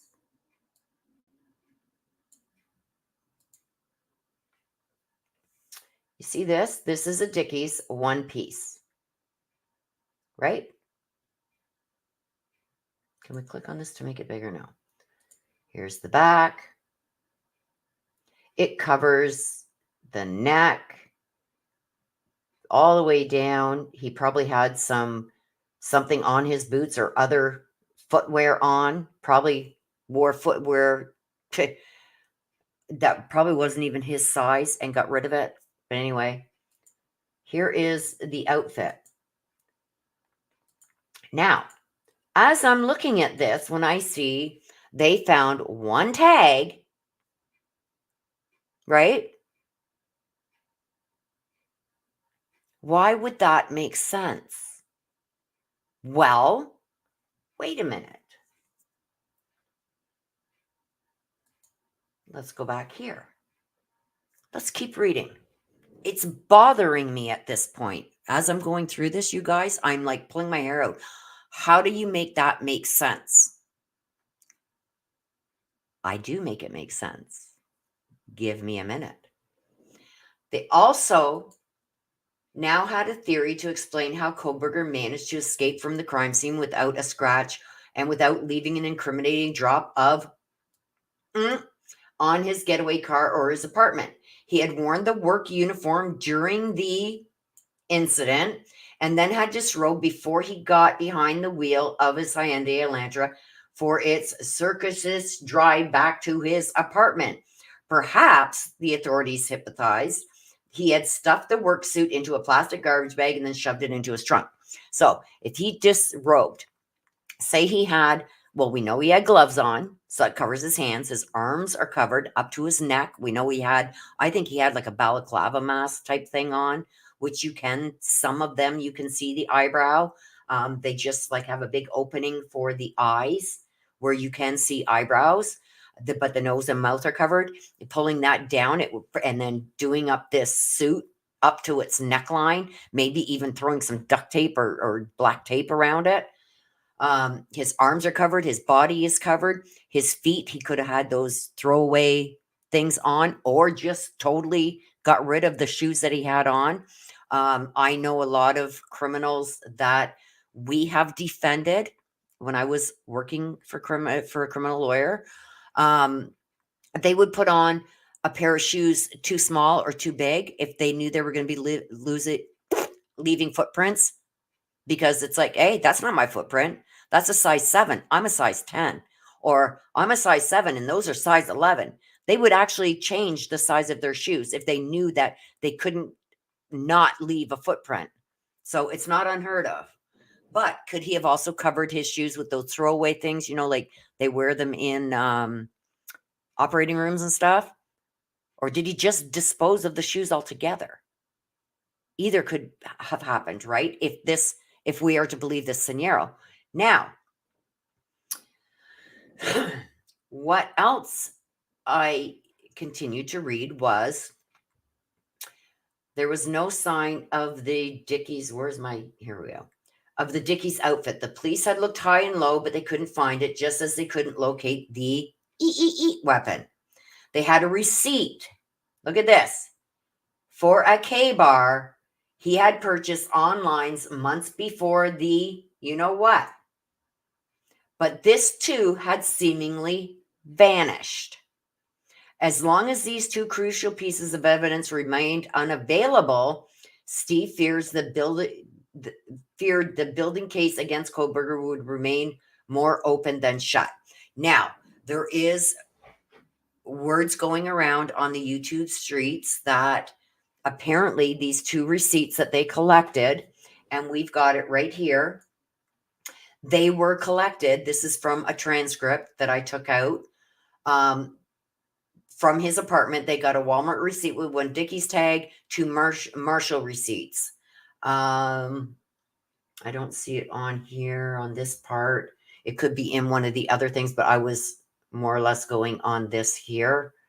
Those receipts apparently have vanished, but they are in somewhere in evidence, but they can't be found or something. I don't know. But this is what makes me think that this makes perfect sense. Whoops, where is it? Dang it, where'd it go? I got three monitors going here, you guys. Is it over here? Yes. Here we go. I'm going to see if I can blow this up. Oh my gosh, after I hit a certain amount, it just keeps getting smaller. Okay, let's leave it there. You see this outfit?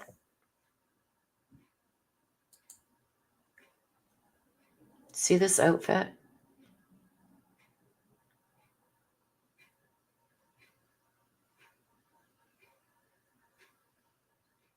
There's two back pockets.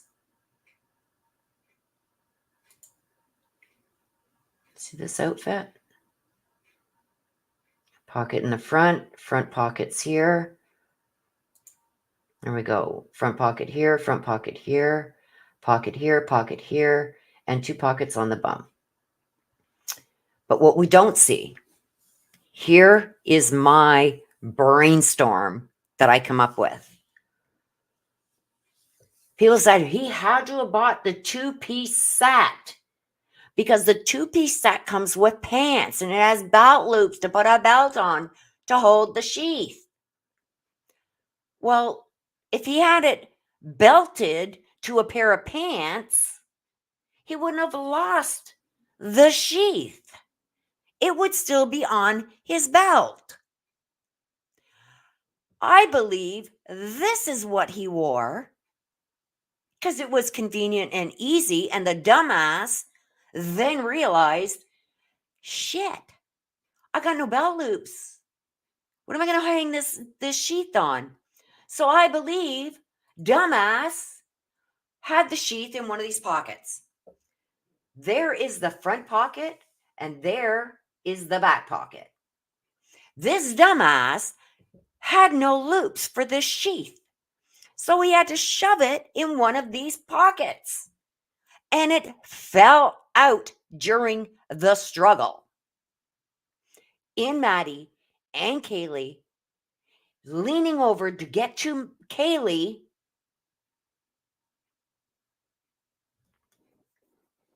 and do what he did with Maddie and Kaylee. That's how it came out of his pocket, because wasn't on a belt loop because he didn't have the two-piece set. He had the one-piece set that did not have the loops to put a belt on. That's why the sheath was loose. It was in his pocket. That is my theory. Now, I've not heard anybody say it yet. Like, they're fighting over, well, he didn't buy a one-piece, he bought a two-piece. No, he didn't. He bought a two-piece. No, look, it said uniform. Uniform is two-piece. They found one tag. This just solidifies it further to me that he bought this outfit. This one. That's how he lost the knife sheath in Maddie's bed, because he had it in a pocket because there's no loops to loop it on a belt for that knife sheath. That's what I believe happened.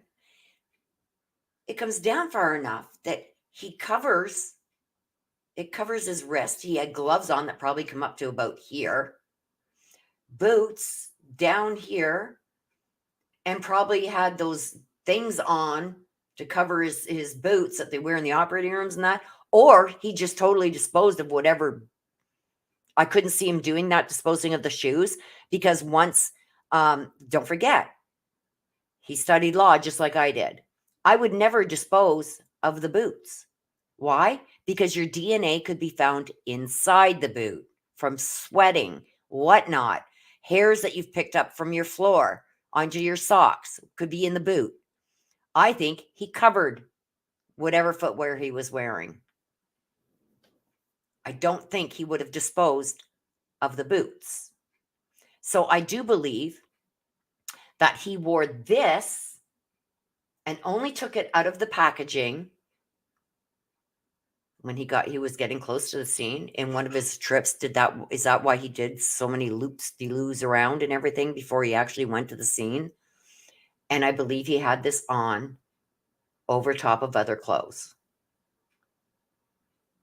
And I believe he just ripped this off, threw it into a bag, as well as whatever other coverings he had on his hands, his feet, and his head, into a bag. And I believe with the weapon, and I believe it's been disposed of in that area that I spoke about after he left the scene on that highway. It's not a highway, it's a 2-lane road between him leaving and getting on that highway and where his phone and car both ping in Genesee, because his phone's turned back on at that point as he's left already the crime scene. There's missing time there. I believe, like, how long it took him to get to Genesee from the 1122 King Road, there's like 13 or 14 minutes missing. So I believe that it's in that area that he disposed of this stuff. And it's a lot of blah, right? Yeah, the other guy in the report, he says that there was BLO, you know what, that was left on the sheath. It wasn't. It was DNA of some kind. I have not heard of any BLOOD being left at that scene from Kohberger. Not in the affidavit anyway. Doesn't mean that it's not, but I haven't seen it. And from what the defense has said is that there was none of his DNA there. Well, that's a lie, because the DNA on that sheath came back to matching Bryan Kohberger. Anyway, so this right here with my theory tells me that this is the outfit that he got. There's no belt loops on these onesies. The onesies. None. And if he bought it maybe a little bit bigger than what he was, he could even have covered more of his boot. Maybe put elastics around to hold it over his boot, whatever. But anyway, I would not dispose of a boot because your DNA would be in there, in the boot. So I believe he covered these boots. So that is that part. So let's continue. We're almost done, you guys. Surviving room leads. Even more troubling, if true, was what Steve had learned from people who had spoken to members of the grand jury who had been presented with the prosecution's case. Now, who spoke to these grand jurors? Is there grand jurors, people who sat on that grand jury, did they speak to somebody? Now, like I said at the beginning, I think this writer, this Bloom guy, is getting all his information from a YouTuber who Steve Goncalves trusts and has probably told a lot of information to. And that person, who I believe is Olivia, because Olivia is mentioned a lot in here. Olivia, if it's not you, I'm sorry, man. But if not, this guy is setting you up to make it look like it's you giving him the information. Right? He mentions you quite a bit in here, Olivia. So I think he's throwing you under the bus.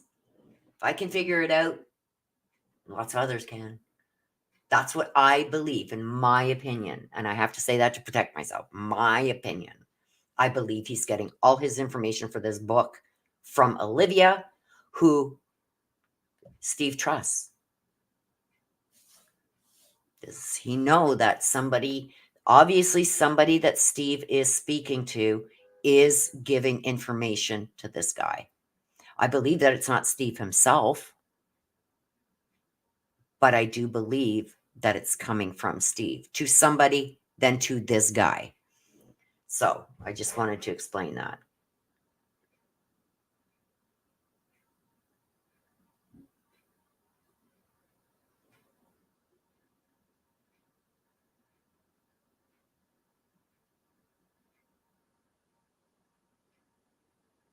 The picture of the one piece, what material does it say it's made out of?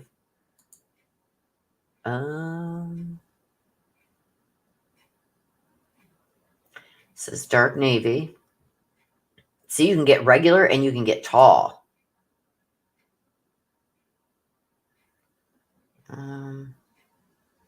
Heavy duty brass two-way zipper, concealed neck and waist snap, handy ruler pocket, too large. A ruler pocket. Look at that. You know what would fit in a ruler pocket? Because a ruler is a foot long, right? You know what would fit in a ruler pocket? A sheath. Two large back pockets. Generous fit. 65% polyester, 35% cotton. By swing back. Easy care stain release.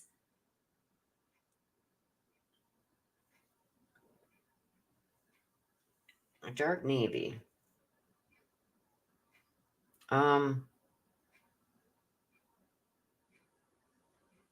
wonder if they have a lining in them to protect, like, these are made for like mechanics and stuff like that, right? I wonder if they've got a lining in them that stops grease and everything from going through it onto your skin. That's what I'm wondering here. Right? So I'm wondering, do they have something in this material that stops handy ruler pocket that's popping out from their site, grease, grime, dirt, insulation. These are just some of the things that stand no chance against disease. Oh, there you go.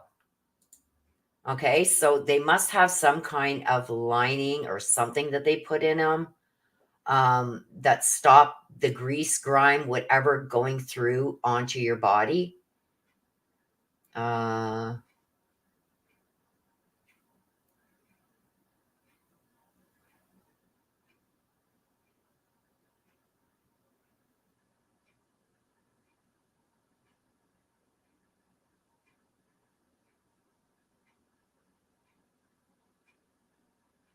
Oh, look at this too. Gunpowder. Excellent product. The only set of overalls that I've ever found to fit in my tall body size in my entire career in the U.S. Marine Corps. Isn't that the K-bar? Isn't from the U.S. Marine Corps? It's just a quinky dink, you guys.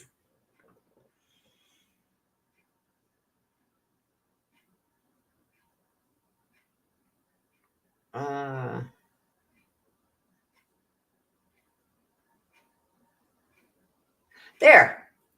We bought a home in 2022, and with its huge metal garage shop, he loves to organize all his tools. I got tired of him ruining his shirts and pants, so I purchased these 3 XT overalls to wear, leaving his clothes intact. So maybe they got some kind of, maybe even a spray or something on them that stops oil and that from getting through them. I don't know. Maybe somebody in the chat, maybe their husbands have used them. They have a padding. He's a mechanic. Okay.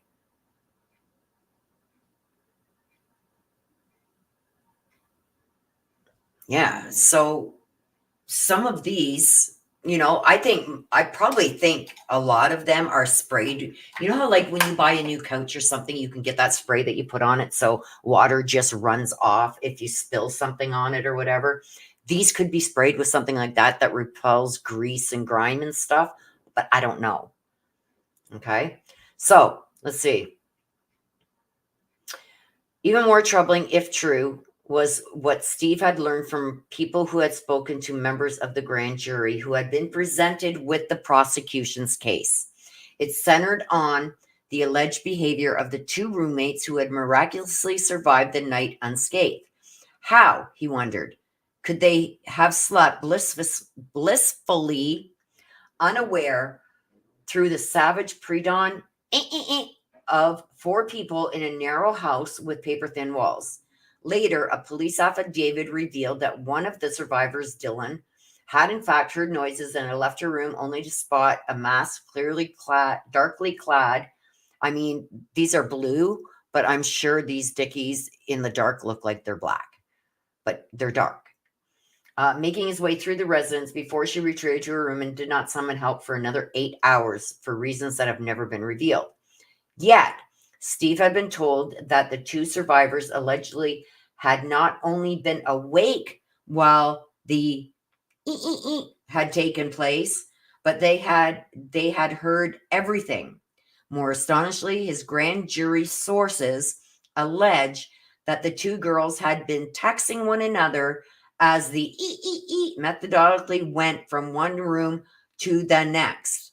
The possibility that two people had a sense of horror while it occurred and had not acted, calling neither friends nor 911, left Steve floored. Well, that's not what we've been told in the affidavit. We've been told that, yes, for part of it, Dylan had heard stuff, opened the door, closed the door, blah, blah, blah. Thought it was a party, thought it was arguing with friends, whatever, and passed out, went to sleep. When she woke up, that's what she found, or whoever woke up found. They don't say who yet. But in here it says it would, they both found and contacted friends. But this is saying that they were both awake. Is this true? I don't know. It's not in the affidavit. And I've seen this go around and around and around and around. And if this is true, that's big. That's going to open more questions than answers. But is it true? I don't think so. I don't know. It's not in the affidavit. That's what I'm going to say. It's not in the affidavit. Okay, so Carissa Jane, thank you. They also come in different colors. All are treated with Scotchgard, which repels liquid and prevents stains. Thank you, Charissa Jane. I appreciate you. Kind of figured they might have been, but I didn't know. So,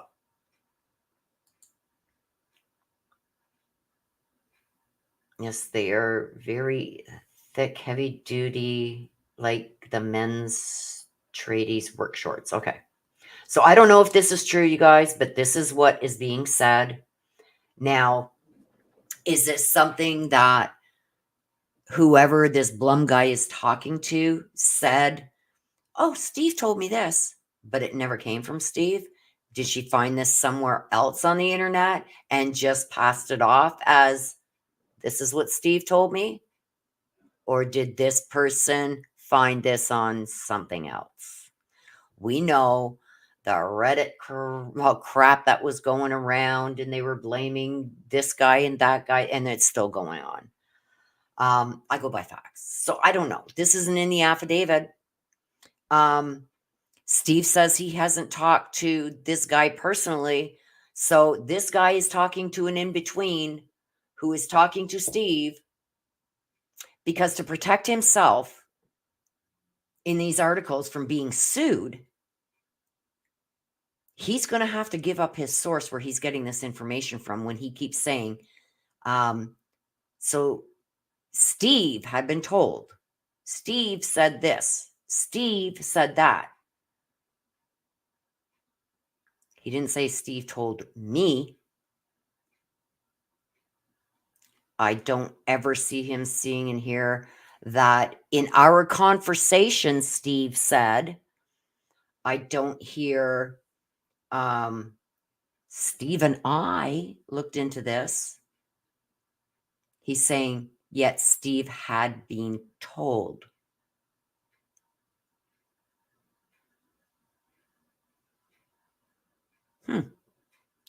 That leads me to believe that there's somebody else either that is making this up and giving it to Bloom to print in this and saying it came from Steve, or it is somebody who is talking to Steve that is selling this information to this guy.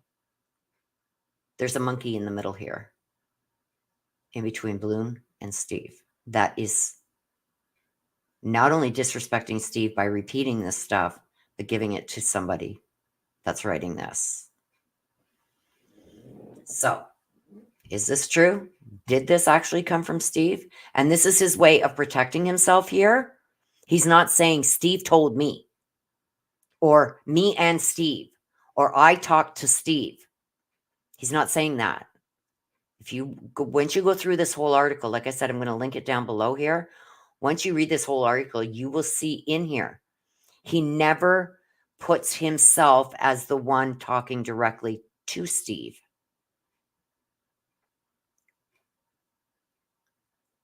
Take that for what it is, guys. To me, that tells me there's a monkey in the middle. And if this is somebody that is giving Blum this information that Steve trusts and has shared stuff with you that he has found out and you turn around and you sell it to this guy, that's pretty shitty of you to do. Like, you're the lowest of the low. Just saying. For somebody who's just lost a child and gone through a horrific thing, to be taking you and trusting you with stuff on the demise, on the theory that you're gonna help them and you're gonna investigate this, because he has mentioned in here that there was a photographer and an investigator that did some stuff up there that we just read. That tells me who I think it is. And with this author repeating a certain name through this whole thing, Olivia, I hope to God it's not her that is giving him this information. Because if Steve trusted you and said his daughter followed you religiously, if you're giving up this information, I don't know, that's bad. I hope to God it's not. I've seen a few things that she has done. And to me, she's always been pretty respectful. So this would really surprise me if it is her. It would probably break my heart because I got a lot of respect for her. So I'm hoping it's not. But if it's not, it's almost like he's setting it up to put it all on her by mentioning her name so much in here. So let's hope it's not, you guys. Okay. So Steve intensified his efforts to get answers, and in that dodged process, he came to believe that the government must have a protected source, an informant who could provide testimony that would tighten the screws that held together the case against Kohberger. Steve was determined to talk to them. Listen to this, you guys. And after some digging, he grew convinced he had the informant in his sights. He was preparing to reach out to this individual to get right in his face and confront him. But before he could make his move, before he could get in a room and have a heart-to-heart talk with this witness, he was unexpectedly stopped in his tracks by the FBI. The Bureau had sent an official letter to Steve's attorney in Moscow, Shannon Gray, warning that if there were any attempt to contact the individual Steve had been pursuing, there would be legal consequences. The witness had originally reached out to authorities through a tip line that promised to protect the identities of anyone volunteering information, and the Bureau was duty bound to honor that commitment. And the letter went on to make it clear, with an intimidating force, the fact that Steve was the father of one of the victims gave him no dispensation from the legal consequences that accompany tampering with a government witness.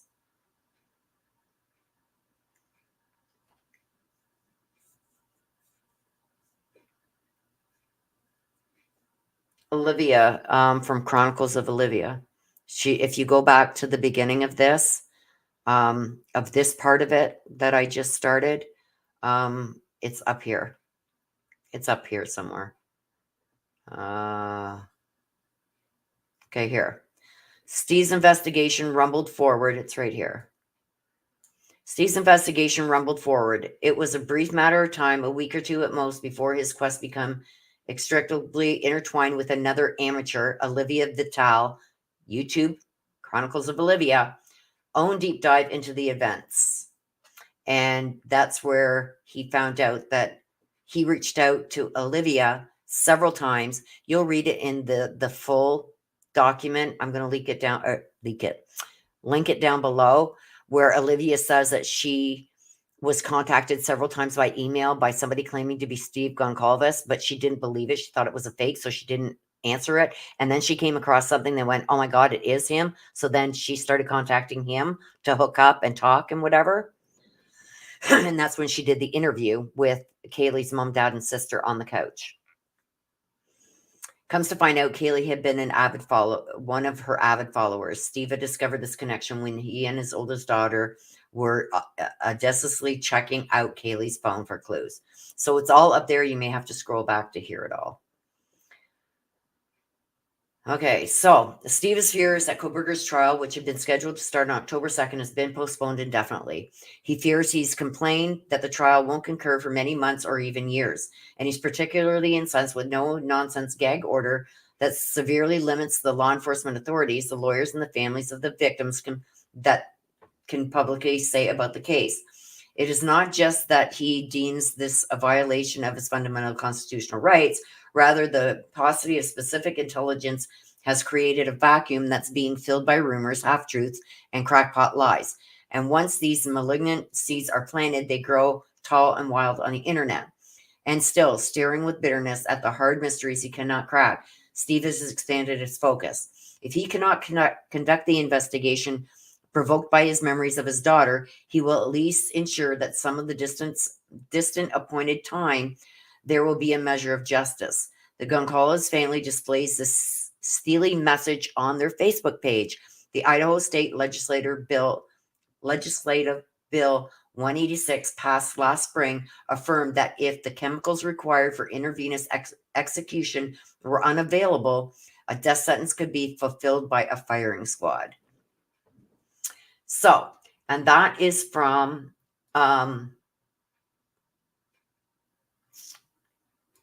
okay, let me just get rid of this for a minute. I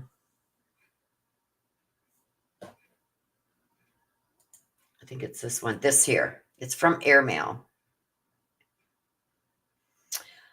Could this jeopardize a trial? I don't know. Because what this is, and this just came out a couple days ago, this is giving the defense exactly what they want.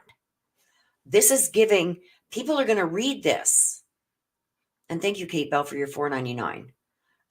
People are going to read this. Could it perjure a juror? Prejudice a juror? Yes. Falsehoods going out. This is how rumors start. This is how things get out of control. Now, this is going to be another motion that the defense is going to file. Yeah, reasonable doubt. This is going to be another motion that the defense is going to file. We want to know who these jurors are. The grand jurors are not allowed to ever discuss what happens, even once the case is done. They're not allowed to discuss it unless they are under a court order. Right? So thank you for that, Kate Bell. So I will link that in the description below. Again, here is the sum of what will be in the basket for the end of the month draw. Evil eye, this is protection. Wards off evil and protection. Here is the much requested tiger's eye set. The necklace, the crystal, and the pendulum is here. Also, I have another necklace with angel wings. Those are my angel wings, you guys.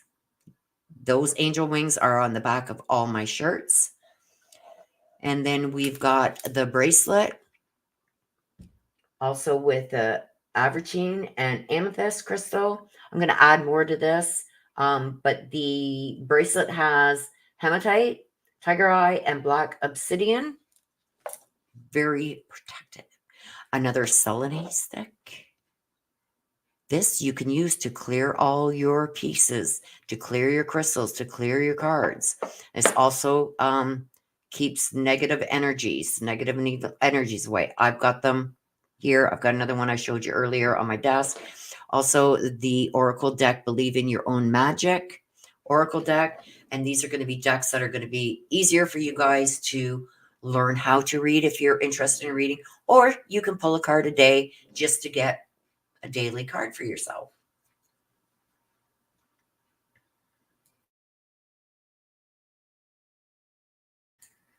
But again, all these things plus some are going to be, I've got most of my, what did I have to go and get?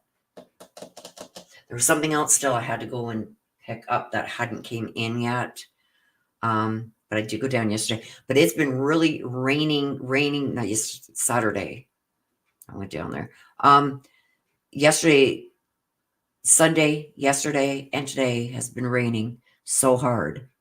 So I'll probably wait till tomorrow to go and pick up the other. There's a few other things that I ordered that hadn't come in yet. So I will go and pick them up tomorrow. And I will add them to this. So this is going to be an ongoing. I've also got some other little surprises that are going to go in the basket. I'm not going to show you. But there's going to be something. It's on the back of this. Because I know a lot of my viewers are in either the UK or the US. So I'm going to be sending you a little something Canadian along with this. So like I said, throughout the month, I add things to it. And then at the end of the month, I do the draw. So if you've given a $10 or more super chat, super sticker, super thanks in the heart down here, if you're from the replay crew, you get your name on the wheel each time you enter $10 super chat. So, and then out of everybody who has their name on the wheel, we will draw at the end of the month. Woohoo! I can't send maple syrup, Carlotte. I was going to send actually some to my sister because I got friends of mine that actually make the maple syrup. They got all their maple trees tapped. And Border Security said I can't send it across. So I guess there's certain things that, like I know poultry, we can't bring from the US into Canada, eggs, milk. There's certain food items that we can't bring in. Any flowers, plants, we can't bring any of that in. Tim Hortons. That'd be coffee bean. I don't know if they would allow. I know, I think Tim Hortons has opened up in the US in certain places.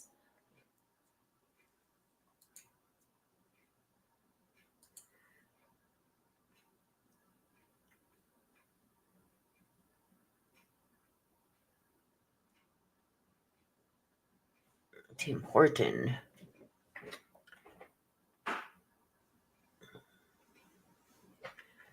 Yeah, so this, I love this.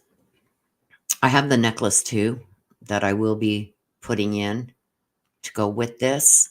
I'm going to try and get the same black cording as this so it matches, because these are like, it's almost like 3 pieces on the top, but it's all underneath where it snaps together. It's all joined. So these 3 pieces do end up joining further down here. So I think that's another thing I will go and pick up. I will get the necklace too. So you can have the set. So if you want to wear the bracelet, because with this you can wear the necklace and the bracelet. So I should get the necklace for this too. So I will pick up a necklace that matches that. And then the angel wings. These are the angel wings that are on the back of all my sweatshirts, shirts, whatnot. Those are the angel wings that are on the back.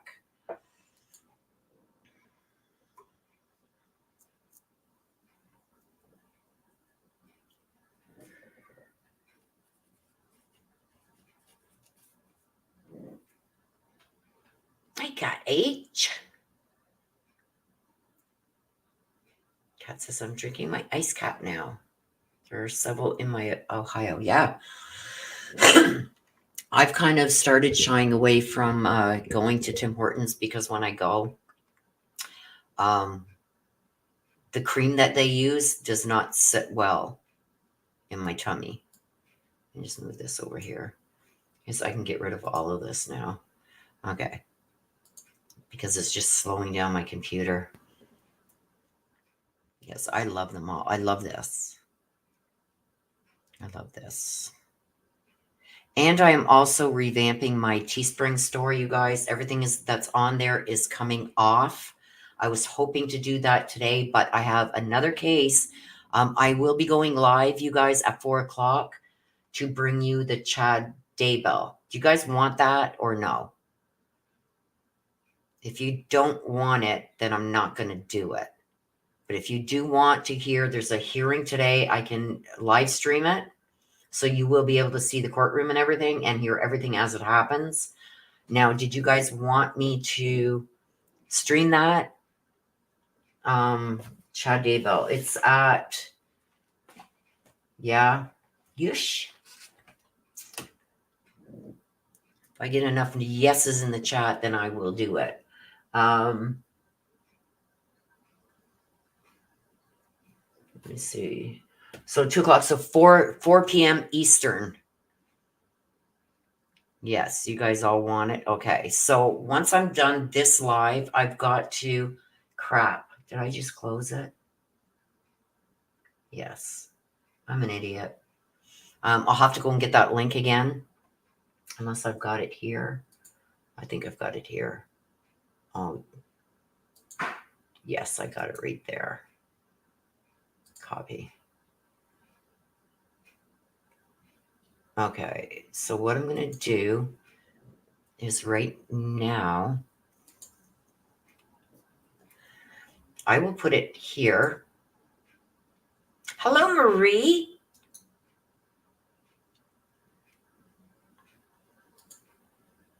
Here is the link to that article that I went through with you guys, where I just took the excerpts out. So there is the link to the full. Now, what you got to do is you got to put in your email to be able to read the thing.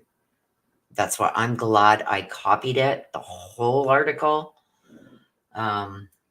because now I have to pay. If I want to read that article again, I have to pay $1.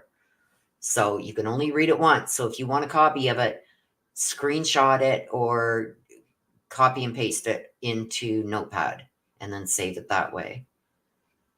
I seen you. I just seen you. I've been reading, sorry, Marie. I've been reading the informations.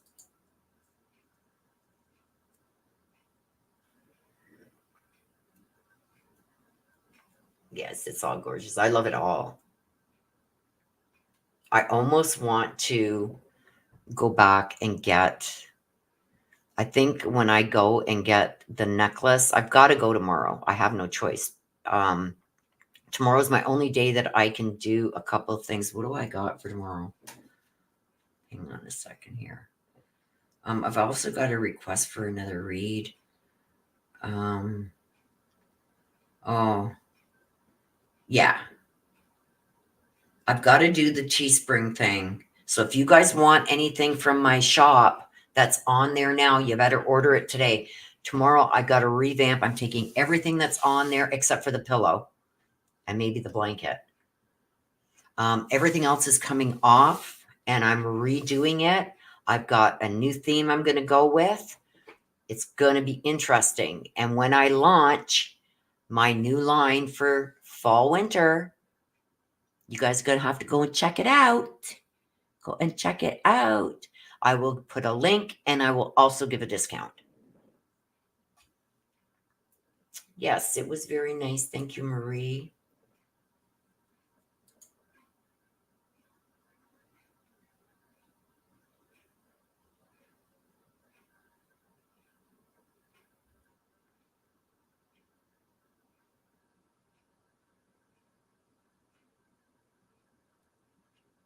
Miss Kay says, I like that. I'll have to look here in Australia for something like that. Yeah, I really like this. Here, let me take it out and I'll show you. See how they all connect at the back here? And it's so pretty on. It is so pretty on. So what I want to do is I want to get the necklace. So I have to go down there tomorrow because she said that the other stuff that I ordered should be in tomorrow. So I'll have to go down tomorrow. I have to go and get groceries, you guys. I'm going to starve here. I can never get this sitting back in here right. It took me forever to get it in there right. Anyway, so on my way back from getting groceries, I'll stop in, pick up the rest of the stuff that I ordered. And I think I might even pick one of these up for myself. And I will get you guys the necklace to go with it, with this black cord type. So it's not going to be like a necklace like this. It's going to be like the black cord to match this. I will see if I can get that. And if I can, it's going to be here too. But I've got a lot of other stuff too that I'm still waiting on. I'm going to add to this. Yes, I'm going to rebrand everything. It's still going to have the angel wings. There's the angel wings. Still going to have the angel wings on the back. But the front, I'm going to redo. I'm revamping, rebranding it all. It's going to be cute. It's going to be cute. It's going to be cute. So you'll have to see that when I rebrand it. I will be starting that tomorrow. So like I said, if you guys do want anything, the link to my Teespring is in the description or underneath the video. I think you can click the 3 dots and go to store. If there's anything there that you want, except for I'm going to keep the pillow and the blankets. Maybe even the towels. The pillows, blankets, towels, the mugs. I might keep 1 or 2. But everything else, all the clothing, and I'm going to revamp some of those. Those are all going to be revamped. They're going to be totally new. New design.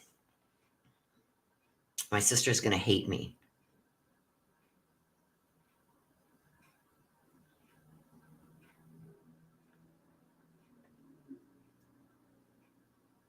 To decorate, have fun doing that. I don't have time to decorate. I don't really, seriously.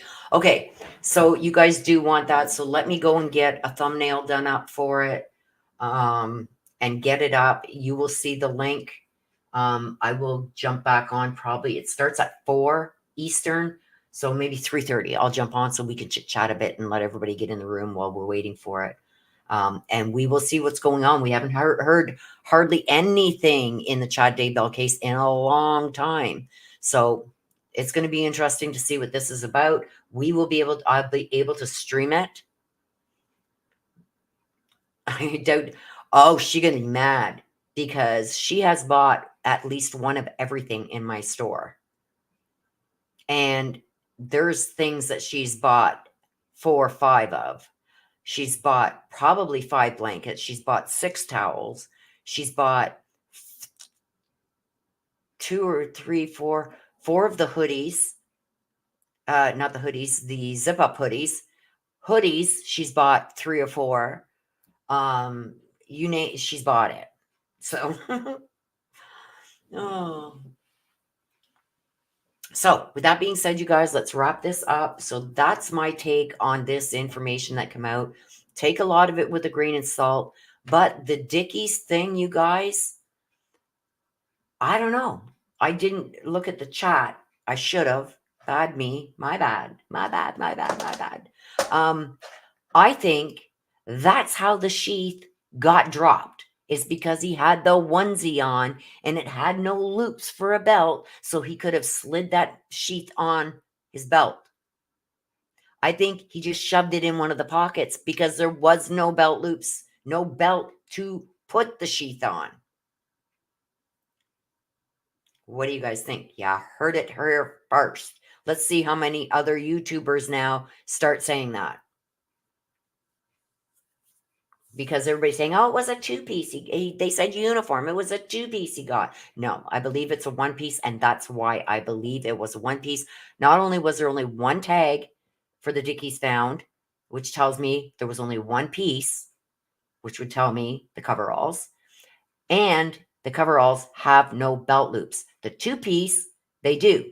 You have to buy the shirt and the pants separate, so there would have been 2 tags, and there would have been loops on them pants for a belt to put that sheath on. That's how I believe the sheath got dropped. In the struggle with getting the 2 of them in Maddie's bed, that sheath fell out of the onesie pocket because there is nowhere to clip it on. There's no belt loops, nothing to clip it onto. So let's see how many people go with that now. But you heard it here first. It's like it hit me. Boom. Well, that's why. It's a onesie. Not only is there only 1 tag, $49.99 goes in contrast of how much that would cost. And there's no belt loops to put the sheath on, so he just shoved it in the pocket. There's a pocket. It's called a ruler pocket. It's a foot long for a ruler. Well, maybe just less than a foot long to stick your ruler in. That's where I think he put the sheath. And it came out. Okay, with that being said, you guys, thank you everybody for your support. Thank you for the super chat, super stickers. I appreciate you. Helps the channel keep going, helps me to keep being able to do things like this. It's me giving back. Even though you guys give me super chats and super stickers, this is my way of giving back. So if you do, my sister always says, that sounds so bad. If you do a super chat, $10 or more, each $10 get you on the wheel. At the end of the month, we will draw for everything you see here, plus the things that I add. I will show you the things that I'm adding as I add them. Okay? So until the next time, love you too, Kat. Love you all. Till the next time, I'm going to end it like I always do. Please take care of yourselves. Please stay safe. Always be aware of your surroundings. I love you guys to the moon and back. Bye-bye for now. See you at 4 o'clock.